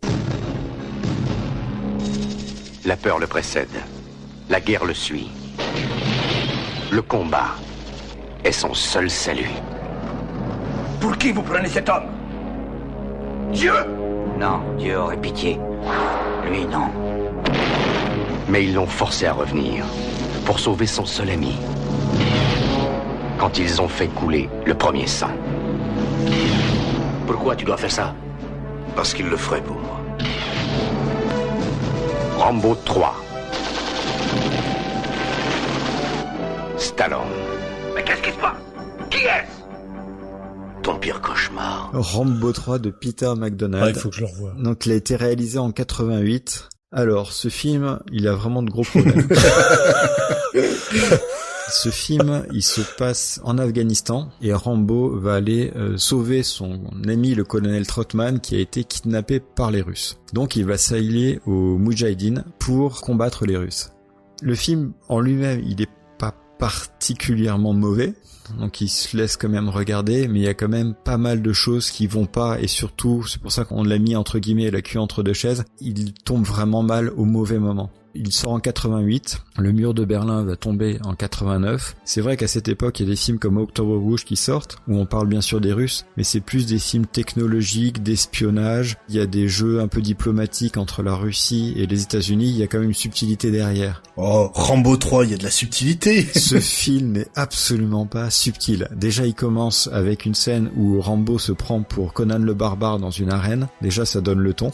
Et les Russes sont à un niveau caricatural le plus extrême. Il y a absolument aucune subtilité là-dedans. C'est de la chair à canon pour Rambo. C'est très particulier. Je pense que même le public américain et mondial en avait un peu marre de ces caricatures à cette époque-là. Donc vraiment, je pense qu'il a eu un discours vraiment extrême, alors que finalement on essayait de passer à autre chose. Il aurait peut-être eu une meilleure réception s'il était sorti, 5 ou 6 ans avant. À mon avis, il aurait eu peut-être une meilleure réception. Après, il y a un deuxième souci qu'a eu le film, c'est les Afghans. Je ne pense pas que le public ait particulièrement compris ou adhéré au fait que l'Amérique, via Rambo, vienne soutenir les Afghans. Déjà, je pense qu'ils savent même pas où est l'Afghanistan sur la carte. Oui, ça c'est sûr. Mais en plus de ça, est-ce qu'ils n'avaient pas vraiment réalisé que c'était un peuple éventuellement à sauver ou ils s'en foutaient royalement? Ah oui. Ce qui fait qu'en gros, il n'y a pas d'enjeu puisqu'on sait même pas où est l'Afghanistan et les Moudjahidines, finalement, est-ce qu'ils sont si gentils que ça? On sait pas trop. Et en plus, les Russes n'ont aucune subtilité et le tout donne Rambo 3 qui s'est complètement vautré au box-office. D'accord. Donc un film vraiment le cul entre deux chaises qui a un discours qui collait pas vraiment avec l'époque. Pour rester sur les films avec le cul entre deux chaises, on va parler quand même de l'espion le moins secret du monde. On va aborder James Bond. Donc le James Bond des années 80, il y a 5 films. C'est les 5 films qui ont été réalisés par John Glenn. Ça a été sa décennie. On a Rien que pour vos yeux en 81, Octopussy 83, Dangereusement vôtre 85, Tuer n'est pas joué 87, Permis de tuer 89. 3 Roger Moore et les 2 Timothy Dalton. Pour ce qui est de la qualité des films, ça se mesure à l'aune de l'intérêt qu'on porte à la licence. Donc si on aime James Bond, les films, on va les aimer globalement. Moi j'aime beaucoup. On peut pas ne pas associer James Bond avec la guerre froide. Pour autant, le bloc de l'Est et le contexte de guerre froide, il est assez rarement exploité pour autre chose que juste un agent épaississant. C'est un peu l'agar-agar du scénario James Bondesque, parce que le principe, ça reste quand même un espèce de gros cintré paranoïaque qui veut détruire la Terre ou devenir maître du monde. Quand même, c'est un peu ça à la base, quoi. Le grand méchant russe, il n'est que supplétif d'une certaine manière. Si on les fait un peu dans l'ordre, Rien que pour vos yeux, c'est le seul film où les Russes vont vraiment s'impliquer dans une course contre l'Ouest pour financer et armer une équipe qui va chercher à récupérer un lanceur de missiles et voilà, c'est à qui il va le récupérer en premier. Cela dit, bon, à la fin le système il est détruit et le général Gogol, ça ne le stresse pas plus que ça, donc finalement ils ont couru mais personne ne gagne et c'est pas si grave que ça, quoi. Le suivant, Octopussy, là, on agite un petit peu le spectre de la guerre nucléaire, mais c'est pas du tout la Russie qui est vraiment le danger, c'est un futur ex-général russe qui estime que la Russie est encore bien assez forte pour foutre la pâtée et envahir toute l'Europe. Le mec, il est pas anachronique du tout, en fait, hein. Général Gogol, il trouve que c'est pas une bonne idée du tout, donc il le fout dehors et le méchant général russe il se fait abattre à la frontière est-allemande à la fin du film. Donc les Russes ils sont quand même pragmatiques, hein. C'est ça qui est rigolo dans le film, ils espèrent toujours étendre les idéaux communistes à l'ensemble de la planète, mais de manière pacifique. On passe à Dangereusement vôtre. Les Russes, ils sont juste là pour rigoler. On a Christopher Walken, qui est une création russe, qui est une espèce de bébé manipulé par les savants russes pour le rendre super intelligent, mais au final super starbé. Et il envoie chier les Russes quasiment dès le début du film, en disant, mais de toute façon, je roule pour moi, allez vous faire voir. Et les Russes sont tellement marginalisés dans le film que toujours le général Gogol, il sert de chauffeur en plein Los Angeles pour véhiculer l'espionne qu'il envoie récupérer la cassette à James Bond. C'est presque un ressort comique en fait les Russes dans ce film-là. J'adore comment tu présentes ça. Et tu aimes James Bond sinon? J'adore. Ben oui, c'est ça qui est marrant parce que. Ah non, mais je suis super fan. Mais je suis super fan pour ce que ça a aussi de décalé et de drôle. C'est le côté complètement branquignol du film qui m'éclate. Et spécifiquement avec les Roger Moore. J'adore Roger Moore. Moi aussi. Ah, il y a 2 clans. Il y en a qui disent c'est Sean Connery, d'autres Roger Moore. Bah non, moi c'est Roger Moore et Timothy Dalton parce que je le trouve vraiment excellent. Donc là on passe sur Tuer n'est pas joué, qui est vraiment pas loin d'être mon préféré de toute la série. Et il est vraiment le plus intéressant parce que c'est le seul qui rebondit le plus proche possible des événements. Il y a toute une scène qui se passe en Afghanistan et James Bond va pactiser avec les Moudjahidines pour, je veux pas pour foutre la pâtée aux Russes, mais... Il va rejoindre Rambo ? Il va pas rejoindre Rambo. Ouais, c'est ça. Mais voilà, il fait copain-copain avec les Moudjahidines, mais pour le reste, c'est encore un foudingue, futur ex-général russe, et qui lui aussi va essayer de tout faire péter, enfin bon. Donc c'est toujours la même histoire, en fait, qui est répétée de manière différente. Et en fait, les Russes, à la fin, ils sont pas si méchants que ça. Et Général Gogol, il devient attaché culturel. Et puis alors, on oublie complètement le dernier, qui est très très bon, qui est Permis de tuer, mais il est pas du tout fait référence aux Russes, parce que c'est un film sur les cartels de la drogue en Colombie.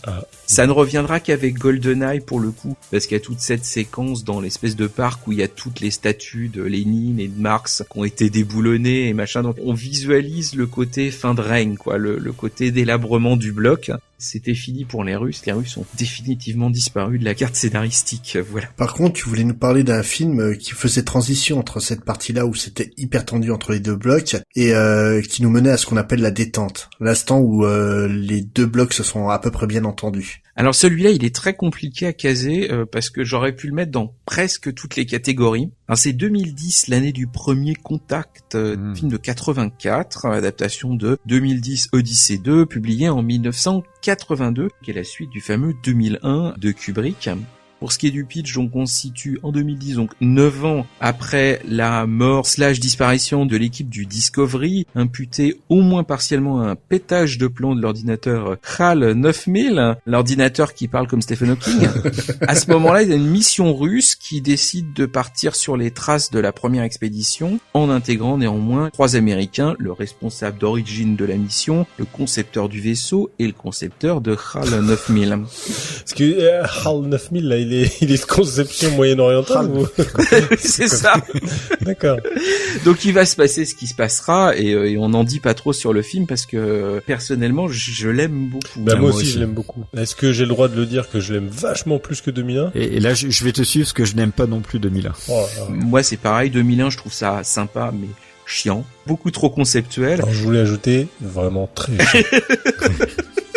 Surtout les 20 dernières minutes, là. Surtout les 20 dernières minutes. Si vous voulez pas mourir d'une crise d'épilepsie, faut couper, hein. Psychédélique, là. Oh là là. Ne serait-ce que ça, il y a un truc que j'ai vraiment adoré dans le film, c'est que le film, il s'attache à essayer d'apporter des réponses. Et pas de faire une espèce de trip LSD de 25 minutes. Là, tu sais ce qui se passe, c'est extrêmement clair. Et voilà, il y a un début, un milieu, une fin, une conclusion. Et c'est peut-être ça aussi qu'ont pas aimé les gens qui sont fans de 2001. Je note aussi que d'un point de vue technique, les effets spéciaux, ils sont bluffants. Ah non, mais moi franchement, il faut une bonne maquette que des effets spéciaux ratés. Je suis d'accord. Vraiment, je suis bluffé à chaque fois. Réhabilitons 2010. Ce film-là, déjà, il y a des dialogues, il se passe quelque chose, les personnages discutent, on s'attache aux personnages. Franchement, il est bien, et puis il est super respectueux du bouquin d'Arthur C. Clarke, donc vraiment très bien. Alors ça, je t'en laisse juste parce que je ne l'ai pas lu. Alors pour ce qui est de la place dans les guerres froides, il est vachement bien. Le bouquin est de 82 et je pense que ça doit jouer quand même pas mal. On est quand même dans quelque chose qui est de la toute légère anticipation, c'est-à-dire qu'on part du point de fusion nucléaire comme c'est à l'époque où ça sort, 84, une fois de plus la guerre des étoiles, et on le pousse juste un tout petit peu plus loin, à un point où les États-Unis et la Russie,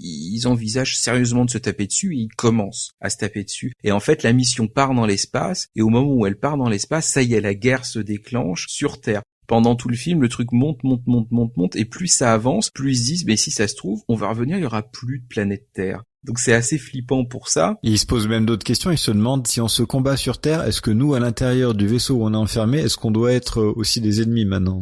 Complètement. Il y a beaucoup quand même, on va dire, les vieux réflexes qui refont surface, même s'ils sont contraints au début et puis ça se détend au fur et à mesure, mais contraints de collaborer. Au bout d'un moment, ils se rendent compte que de toute façon, ils sont tous là pour un but qui est le même, donc ça finit par se passer extrêmement bien. Et la guerre vraiment explosant sur Terre, ils se retrouvent contraints par la situation sur Terre à se séparer et à chacun aller dans un vaisseau et à plus collaborer du tout. Ce qui vont tenir l'espace d'à peu près 5 minutes de pellicule avant de se remettre ensemble en se disant mais on n'en a rien à foutre de ce qui se passe sur Terre et de continuer leur mission parce que c'est où ça où ils crèvent. Donc à un moment ou un autre, la géopolitique, on en fait ce qu'on veut.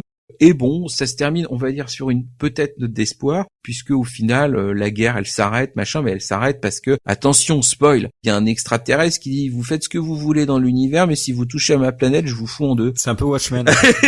Voilà. Donc, on se dit, bon, ok, peut-être qu'ils arrivent à une situation de compromis, mais ils arrivent à une situation de compromis parce qu'ils ont trouvé quelqu'un qui avait une plus grosse bite, quoi. Mais Yetcha, tu veux justement nous parler d'un film qui va nous détendre tous, hein, vu qu'on parle de détente. Ah bah oui, on parle de détente. Alors, c'est vrai que là, il faut bien se détendre au maximum, surtout pour une double.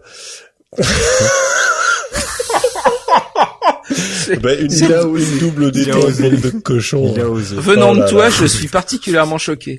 Oh, c'est quand même scandaleux. Il a osé. Donc on parle de double détente, bien sûr, double détente, le fameux film avec Schwarzenegger, Belushi. Dites-moi, simple curiosité, comment les soviétiques luttent-ils contre le stress? Vodka. L'officier de police Ivan Danko vient de derrière le rideau de fer. Danko. La balayette? Il est sur les traces du plus féroce criminel de son pays. Qu'est-ce qu'il a fait? Pipi contre le mur du Kremlin? J'attends coopération. C'est vous qui commandez, pas de problème. Il va être contraint de faire équipe. Qu'est-ce qu'il dit là? Il dit, toi, allez baiser ta mère. Et avec un drôle de numéro. Ça va, chérie? Bref. De la police de Chicago. Ta tronche me rappelle un boxeur qui m'a fait perdre une fortune. Capitalisme. Il possède un style très personnel. Ce mec, c'est un sacré morsif, hein? Double détente. Alors vous avez remarqué que les dialogues sont très très bons. Franchement là, pour le coup, les doublages français sont excellents. Et on peut noter que c'est la première fois qu'il y a Daniel Beretta qui double le chêne autrichien. Donc là, on est vraiment à fond dedans. Cet accent russe là qu'ils ont donné à Schwarzy, c'est génial. Alors, Double détente, c'est un film de 88 réalisé par Walter Hill avec l'excellent duo Schwarzy-Belushi. Mais il faut pas oublier que à côté, il y a Lawrence Fishburne, il y a Peter Boyle, toujours cher à Gizmo, tout comme à moi, n'est-ce pas Gizmo? Oui. Et puis il y a Ed Horus qui joue le rôle du méchant. Le méchant, c'est Victor Rostavili, ou Rosta, un Géorgien qui, pour moi, fait partie clairement des méchants les plus charismatiques du cinéma. Il a une gueule de ouf, des yeux perçants, et ils lui ont fait alors je parle du doublage français, ils lui ont fait une façon de parler vraiment incroyable. Je trouve que c'est un méchant extraordinaire. Je suis surpris d'ailleurs que cet acteur ait pas été plus souvent dans des rôles de méchants parce que vraiment il est fantastique. Alors le pitch rapidement, c'est le capitaine de police soviétique Ivan Danko qui doit s'associer avec le flic Art Ridzik de Chicago afin de poursuivre Rosta, donc le méchant, qui s'y est enfui. Alors, la qualité du film, c'est un buddy movie parmi les meilleurs du genre. Le meilleur, peut-être. En tout cas, moi je trouve, oui, par rapport à l'opposition des caractères du duo, qui est quand même le point essentiel des buddy movies. Et ici, vraiment, c'est un affrontement de taille entre l'Est et l'Ouest. Chacun a ses idées préconçues, c'est caricatural à la mort, enfin, c'est vraiment excellent. La place dans la guerre froide. Alors, bien sûr, sa place est importante par plusieurs points, parce qu'on parle de double détente, c'est très bien choisi par rapport au sujet, puisque c'est vraiment dans la partie détente. Donc 88, je l'ai dit. Alors, le tournage a été une première détente, puisque c'est la première équipe états-unienne à pouvoir venir tourner sur la place rouge en 1988. Donc ça, déjà, rien que ça, c'est important. Le scénario avec un héros soviétique dans un film états-unien, c'est quand même important. La toile de fond, une coopération Est-Ouest obligatoire pour le bien de tous, et avec une fin un peu comme dans Rocky IV, Spades, où chacun revoit un peu ses idées préconçues et se rend compte que l'autre finalement il est un peu comme nous, quoi. C'est le même, on parle pas la même langue, mais bon, finalement c'est un peu la même chose, on a les mêmes habitudes. Donc on est vraiment bien dans la détente et la fin de la guerre froide. Alors malheureusement, ce film a pas très bien marché puisqu'il a eu pour un budget de 30 millions de dollars, ce qui est quand même pas mal pour l'époque, il a eu des recettes de 35 millions de dollars, donc il est rentré juste. Peut-être que c'était un petit peu tôt pour que les spectateurs reçoivent un film avec un héros soviétique, ça a peut-être pas très bien plu, alors que pourtant Rocky avec la licence très forte où il y a aussi un ennemi qui devient un peu un héros à la fin, qui lui va faire une culbute avec le même budget, ils étaient à 31 millions de dollars, ils vont récupérer 300 millions de dollars, donc C'est dommage que ce film ait pas si bien marché, mais je trouve que vraiment son implication par rapport à la guerre froide et à cette détente est majeure dans les œuvres du cinéma. Moi je trouve, je sais pas ce que vous en avez pensé, je pense que vous l'avez tous plus ou moins vu, non peut-être oui, si tu ne l'as pas vu. Écoute, je suis sûr de l'avoir vu, mais il y a tellement longtemps que je m'en souviens plus. Bah moi en tout cas, le réalisateur Walter Hill, je l'adore absolument pour Warriors et Sans Retour, qui sont des films que j'adore énormément. Celui-ci, je le trouve très sympathique. Par contre, il m'a pas laissé un souvenir super mémorable quand même. Je l'ai trouvé sympathique, surtout la partie au début quand il se bat dans un goulag, enfin ou dans la neige, c'était pas mal. Dans la neige, ouais. Mais sinon le film, ouais, il est sympathique, mais c'est pas le gros film que j'attendais de Schwarzenegger. Je crois que c'est pour ça que le public n'a pas suivi. Ah peut-être. Moi je suis fan de Schwarzy, donc c'est vrai que c'est peut-être pour ça que je l'aime autant aussi. Je sais pas. Pour moi, c'est une bonne série B d'action pure et simple, quoi. D'accord. Après, voilà, on n'a fait qu'une petite sélection parmi tous les films qui parlent de la guerre froide. On aurait pu citer aussi des chefs-d'œuvre comme L'Aube Rouge ou des chefs-d'œuvre avec beaucoup de guillemets comme Invasion USA avec Chuck Norris, qui sont des incontournables sur le sujet. Mais on va passer à notre autre sujet du soir, le jeu vidéo. Eh ben ouais, c'est encore moi qui vais parler alors. Eh ben oui, parle donc. Parce que moi j'aime bien les jeux vidéo. Eh oui. Alors bon, je vais déjà faire l'impasse sur 3 choses. Les adaptations des films sur la guerre froide comme Rambo 3, La poursuite d'Octobre Rouge ou encore Platoon. Je vais faire l'impasse sur les simulations et jeux de stratégie comme 688 Attack Sub en 89, Balance of Power 85, Red Storm Rising, Conflict in Vietnam, Gunship, etc. ou encore des choses plus récentes. Je vais aussi éloigner les jeux récents, forcément, comme Counter Spy en 2014, il y a Cold War en 2004, il y a des Command & Conquer Alerte Rouge 1 et 2 en 96, 2000, etc. Tout cela, on n'en parle pas. Je les ai pas esquivés par rapport à leur qualité, j'ai vraiment esquivé par rapport au fait qu'ils soient très nombreux, pas très originaux par rapport à la guerre froide, ou alors qu'ils étaient vraiment récents en dehors des années 80. Donc, alors, en enlevant tout ça, vous allez me dire, il reste plus grand chose. Eh bien non, parce qu'on trouve quelques pépites, et je vous propose de commencer par écouter ça.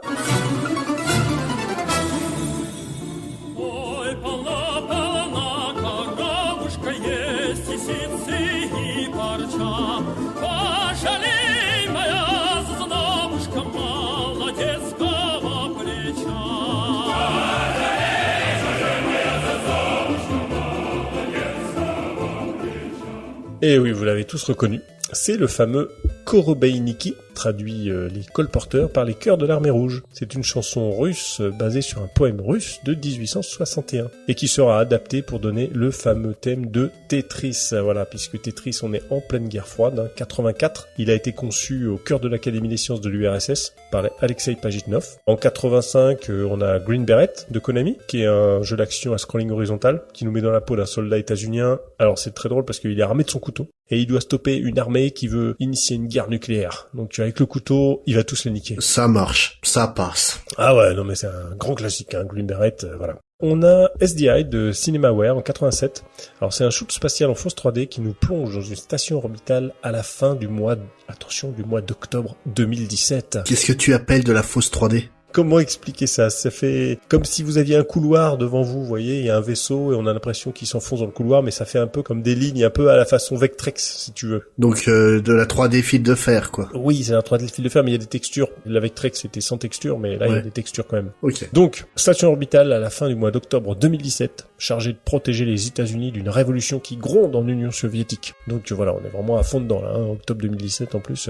Alors il y a un homonyme, c'est très drôle, qui s'appelle Strategic Defense Initiative d'Activision en 88. C'est un shoot'em up à scrolling horizontal qui reprend l'idée du bouclier de défense antimissile de Reagan. Assez drôle de voir ça, ils ont fait un jeu là-dessus. Et puis ce qu'on peut citer aussi, alors il y a Nuclear War d'US Gold en 89, qui est très drôle parce que au-delà de son intro qui montre un charmant petit village de campagne qui termine pulvérisé par une explosion atomique, c'est vraiment marrant de voir ça. L'objectif de ce jeu de stratégie au tour par tour est uniquement de lancer plus de bombes nucléaires que son voisin. C'est bien ça. Et c'est assez drôle. Alors en plus les voisins ils portent des noms assez rigolos parce que par exemple il y a un Fidel Castro. Ronald Reagan en fait c'est Ronnie Reagan. Donc Reagan, voilà, le pistolet laser en fait, si vous voulez. Ah, l'humour des années 80. Il y a Kukamami pour l'ayatollah Khomeini. Enfin c'est un truc un petit peu joke, tu vois. Et alors, il y a un autre jeu dont je voulais parler, et c'est Gizmo qui me l'a soufflé. C'est Codename Iceman de Sierra Online en 89 également. Et il nous met dans la peau d'un officier de la Navy qui doit, pour le compte du Pentagone, libérer l'ambassadeur états-unien de Tunisie, otage d'un groupe terroriste allié des soviétiques.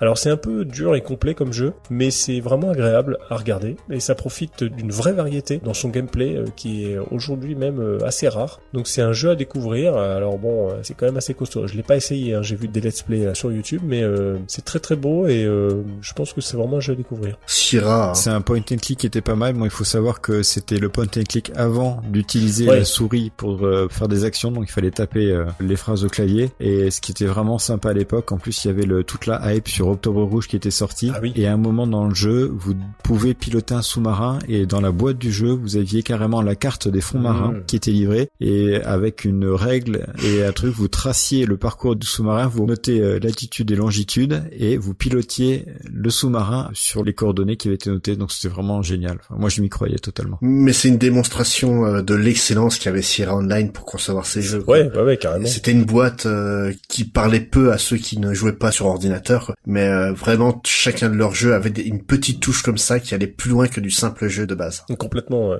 Puis bon, après, il y a de petits jeux de jeu, surtout d'espionnage, où il y a un mélange de fouilles, de hacking, d'écoute téléphonique, qui sont faisables, hein. The Force Protocol, en 86, bon, il est un petit peu vieillot, mais The Third Courier d'Accolade en 89, qui est un point and click aussi, et qui peut encore se faire, et il est franchement sympa. Voilà pour le côté jeu vidéo. Donc il y a pas mal de choses. Enfin, le symbole, c'est quand même Tetris, je trouve. Parce que Tetris, c'était, personne ne cachait que l'origine était russe, hein, dedans. Exactement. Dès le début, ouais.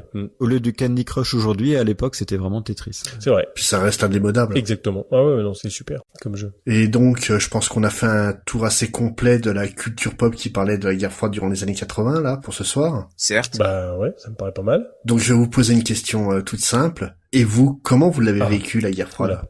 Oui, on t'écoute. Tu es volontaire désigné. Je suis volontaire désigné. Écoute, ça sera un plaisir. J'ai très très vite été assez passionné par l'actualité, par ce qui se passait. Enfin, j'étais toujours très très curieux, sans forcément tout comprendre. Et j'ai vraiment eu très très vite l'impression qu'on vivait dans un monde quand même assez sketch, quoi. Et j'ai pas vécu ces années-là en me disant il peut y avoir un truc qui nous tombe sur la gueule, mais il y avait quand même cette ambiance-là qui était présente. Donc, ça faisait vraiment partie du paysage. Et rétrospectivement, je dis qu'on a quand même vécu une décennie qui est assez géniale sur cet aspect-là aussi, parce qu'on a eu la montée où c'est devenu complètement irrationnel, où c'est reparti limite presque aussi haut que pour la baie des cochons, où on a eu cette espèce d'engouement complètement fou sur Gorbatchev quand il est arrivé, je crois que ça devait être en 85 ou quelque chose comme ça, où d'un seul coup on le voyait partout et on se disait mais ça y est, il va faire quelque chose. Les États-Unis ils sont dans leur délire de guerre des étoiles, mais Gorbatchev il va siffler la fin du match et il va faire des miracles, un petit peu comme on voyait Obama quand il est arrivé, comme un espèce d'être semi-divin. Pour moi il y avait cette aura-là aussi avec Gorbatchev, il était vu très au-delà de ce qu'il était en mesure de faire aussi. Et puis la chute du mur de Berlin, on a quand même aussi vécu ça. Donc on a quand même eu des événements assez forts, quoi, vraiment dans toutes les directions, quoi, dans l'affrontement, dans la résolution du problème, dans du plus, dans du moins. Enfin, c'est très riche comme époque.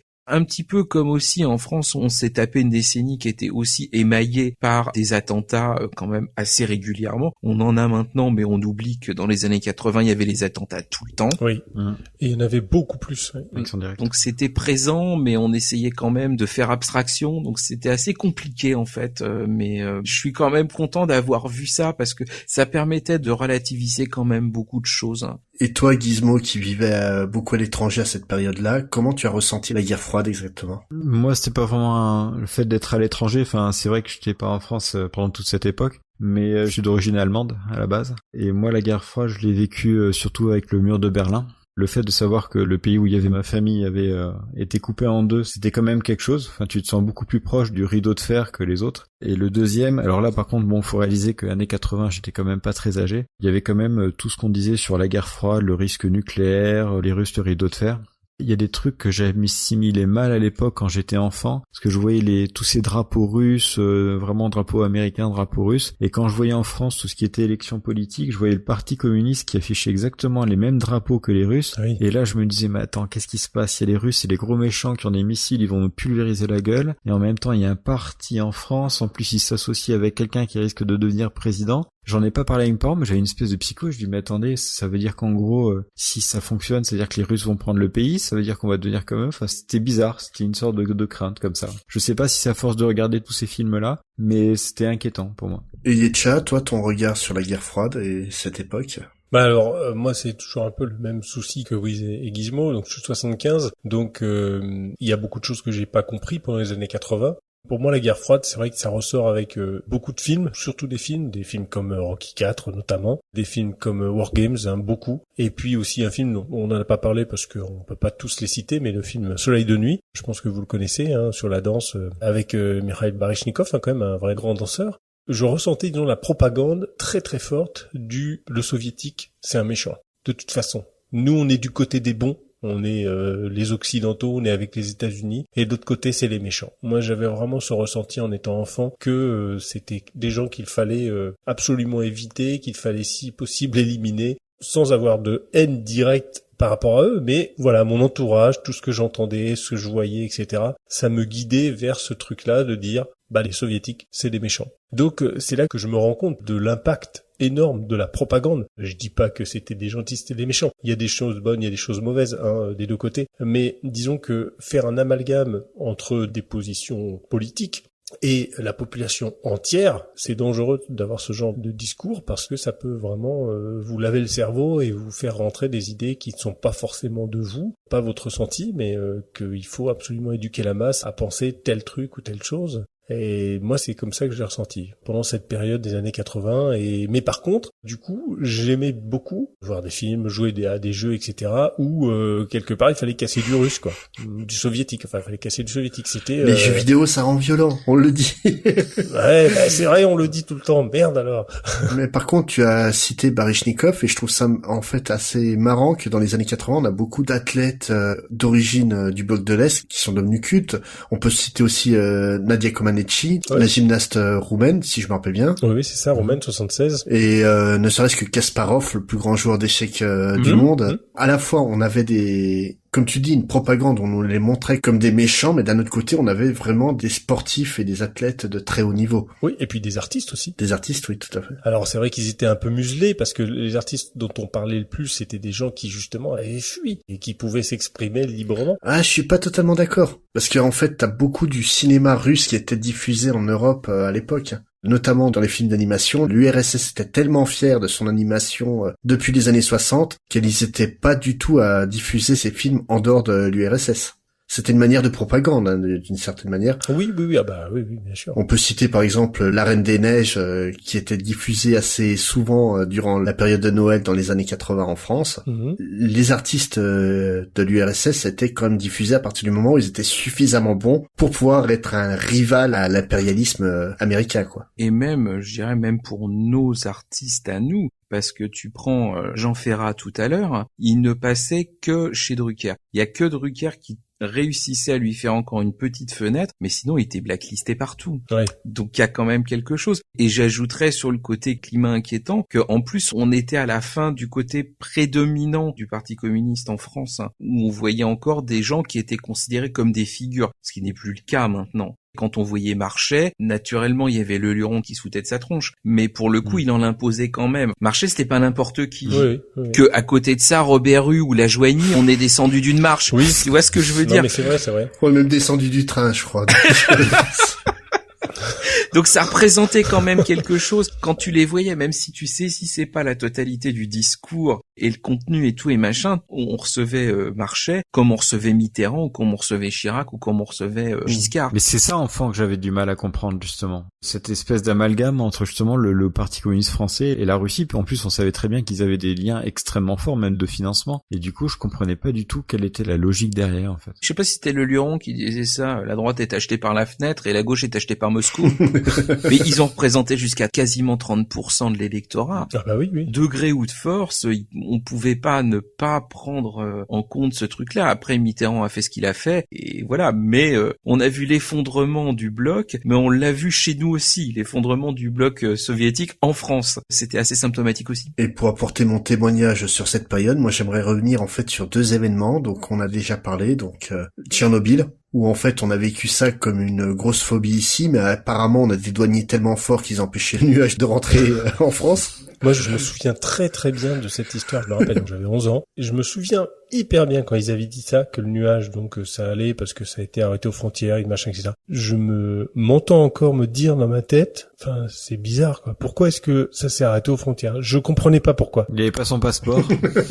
Je me disais, c'est bizarre. Je me souviens vraiment de ça, même du haut de mes 11 ans, je m'étais dit, c'est bizarre quand même que les nuages s'arrêtent. Bah, moi, je me souviens que les discussions qui passaient autour de moi, auxquelles je participais à hauteur de ce que je pouvais participer à 11 ans aussi, on est de 75 tous les deux, oui. C'est que personne n'était dupe. Et tout le monde se foutait de la tronche de ça. Oui, les nuages qui machin, mais ils s'arrêtent. Ils arrêtent avec ses petits bras musclés, et du pied, il tape sur le goût, et puis il appelle la mère de Denis, ouais. Et puis on est tous irradiés, et puis voilà, quoi. C'est dramatique. Et l'autre événement, c'est la chute du mur de Berlin. Donc, est-ce que vous l'avez vécu en live ou pas? Oui. Bah, moi, je l'ai pas vécu en live, non. En direct à la télé? Voilà. T'étais sur le mur avec Sarkozy? Voilà, tout à fait. Ah oui, 3 semaines après, là, c'est ça. Ah, il était fort, Sarko, quoi. Non, moi j'ai pas regardé en live, j'ai vu à la télé, etc., des petites images, etc., mais j'ai pas suivi les émissions spéciales et tout ça. Je sais plus, en fait. Sincèrement, je me souviens plus. Moi, j'étais devant la télé, je sais qu'à cause de ça, en fait, on m'a coupé mon épisode du juge et du pilote. Je regardais la 5 et donc coupure de l'épisode, flash spécial, le mur de Berlin vient de tomber et ouais, c'était assez hallucinant, tu voyais les gens se jeter sur le mur pour le défaire le plus vite possible. C'est une image forte, quoi. Ça fait partie de ces images historiques qui vont rester dans ma mémoire. D'accord. Mais nous à l'étranger, on n'avait qu'une seule chaîne télé, c'était TV5 Monde, et puis donc du coup on a regardé tout le mur en direct. D'accord. Ah oui, ok. Disons, je souhaite pas trop avoir d'images aussi impactantes qui vont me rester en mémoire. L'autre image aussi impactante, c'est malheureusement le 11 septembre 2001. Oui, bah oui. Et autant le mur de Berlin, c'est quelque chose de positif, autant le 11 septembre, on peut pas dire que ça le soit. On a donc à la fois la chance et le malheur d'être une génération qui voit l'histoire se dérouler. Je sais pas si c'est notre génération en particulier, à mon avis. T'avais beaucoup moins de médias avant la nôtre. Oui, il y a beaucoup moins de médias, mais bon. Et c'est pour ça, honnêtement, ça se serait passé 20 ans avant la chute du mur de Berlin. Ouais. Ça aurait pas eu l'impact que ça a eu à notre époque. Ouais, 20 ans avant, c'est le premier homme sur la Lune, il y a eu, je sais plus combien, 1 milliard de téléspectateurs. Oui, voilà, mais c'est l'un des premiers événements qu'a connu le monde en entier. Oui. C'est ce genre d'image, autant tu as des belles images positives, autant tu en as des négatives. On fait partie de cette génération qui vont voir l'histoire se dérouler, qui vont la découvrir en temps réel, quoi. Et la géographie, je dirais, parce que de la même manière que je pouvais regarder les Soudoués à l'époque, où t'as Gaston Pourquier, c'est ça, qui repasse le bac à 80 ans et qui sort l'Afrique équatoriale française, et ben nous, on a notre RDA et RFA qui ne veut plus rien dire pour les générations suivantes. C'est marrant parce qu'on a vécu avec une vision de la géographie qui a complètement changé, avec des cartes qui ont complètement changé et qui n'ont pas eu foncièrement à changer depuis. C'est sûr que l'Eurovision, je comprends beaucoup moins bien la géographie de l'Europe. Il y a des pays, je sais même pas où ils sont, quoi. C'est gênant. Ah, tu connais bien le prochain pays dans lequel ça va se dérouler. Oui, ça va. Mais c'est vrai que rien que là, quand on sort des pays, ça existe, ça? Il y a combien d'habitants? 10? Ah, mais ça, c'est le principe des pays qui se libèrent de la tyrannie soviétique. Ils font 2 trucs. Le premier, c'est une compagnie aérienne, et le deuxième, c'est une chanteuse à l'Eurovision. Et après, on discute. C'est tellement vrai, je pense que sur ces bonnes paroles, on va se quitter. Yes! Ah bah oui. Donc on va se quitter en chanson, bien sûr. Oui, Kalinka, je sais pas. On n'a pas discuté de la chanson de fin. Eh ben, vu que je suis l'host, c'est moi qui vais décider, tiens. Bah écoute. Vas-y. Eh ben, on va mettre Genesis, Land of Confusion, qui est une excellente chanson, puis qui est typiquement dans le thème, donc. Très bon choix. Eh bien, on se quitte avec ça. Alors, à la prochaine fois. À bientôt. Spasiba, до свидания, комрад.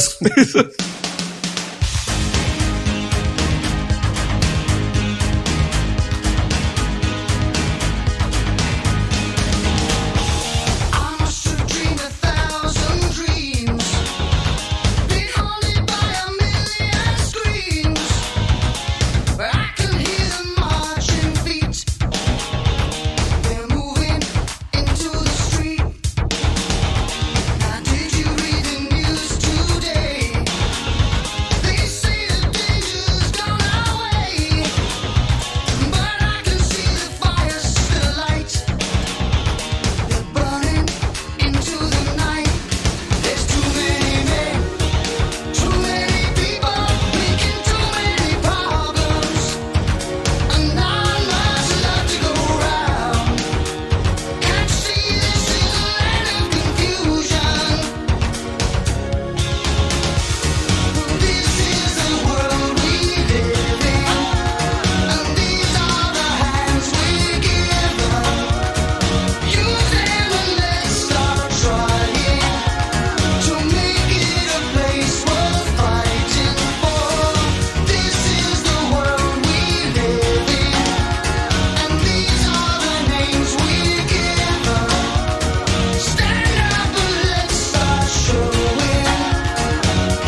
Le premier exemple que j'ai trouvé, il est à l'est. Désolé. Il y a un chat. Oui, le chat. Le chat est à l'est. Le chat est à l'ouest. Désolé.